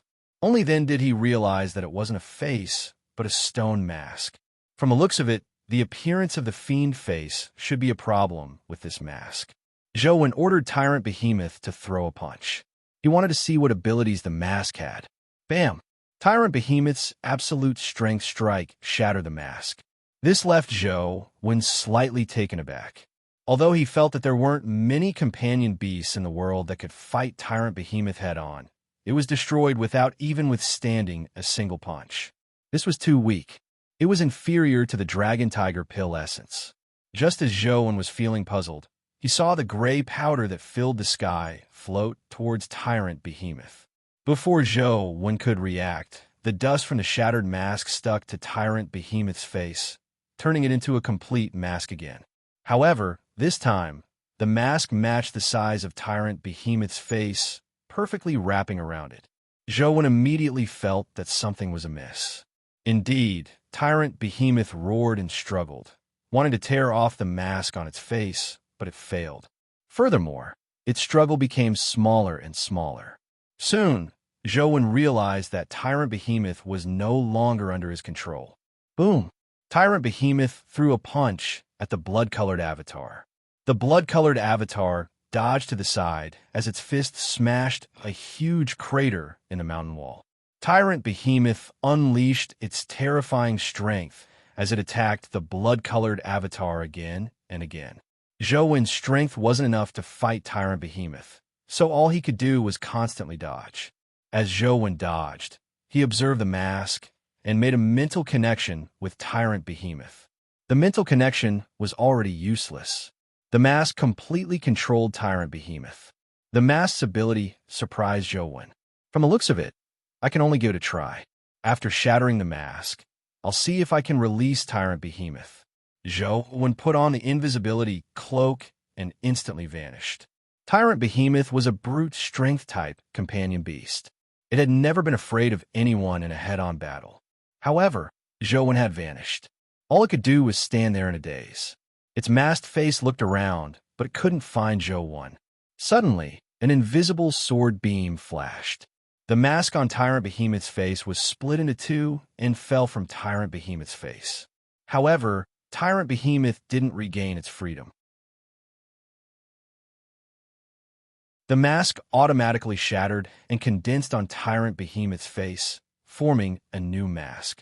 Tyrant Behemoth was still under its control. Behemoth. However, Tyrant King Behemoth said, King is a behemoth. He's someone of the tyrant of the tyrant to beast to say of a behemoth. To know. King. And up to two. And of emperor of. It's impossible for there to be no weakness. What's the weakness of the mask? Zhou hid in the darkness and used the abilities of the Supreme Hell King Life Soul and Truth Listener's hearing to constantly scan the mask. Coupled with Dr. Darkness's penetrative vision, the mask had almost no secrets in front of Zhou. However, the mask itself was flawless. It was completely formed from gray stone. He didn't discover anything special about it. It was different from the water elementals Zhou had seen before. Water elementals could also be scattered and condensed again. However, water elementals had a water elemental core in their bodies. As long as the core was destroyed, they could kill water elementals. However, this mask was different. It didn't have a core in its body. No matter how it was sliced or even blasted the mask to dust like Tyrant Behemoth, it couldn't be killed. Could it be that it really doesn't have any weaknesses?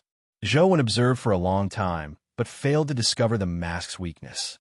Demonic Neonate, who was hiding in the invisibility cloak, didn't attack. Clearly, she hadn't found the mask's flaw, so she had no intention of attacking.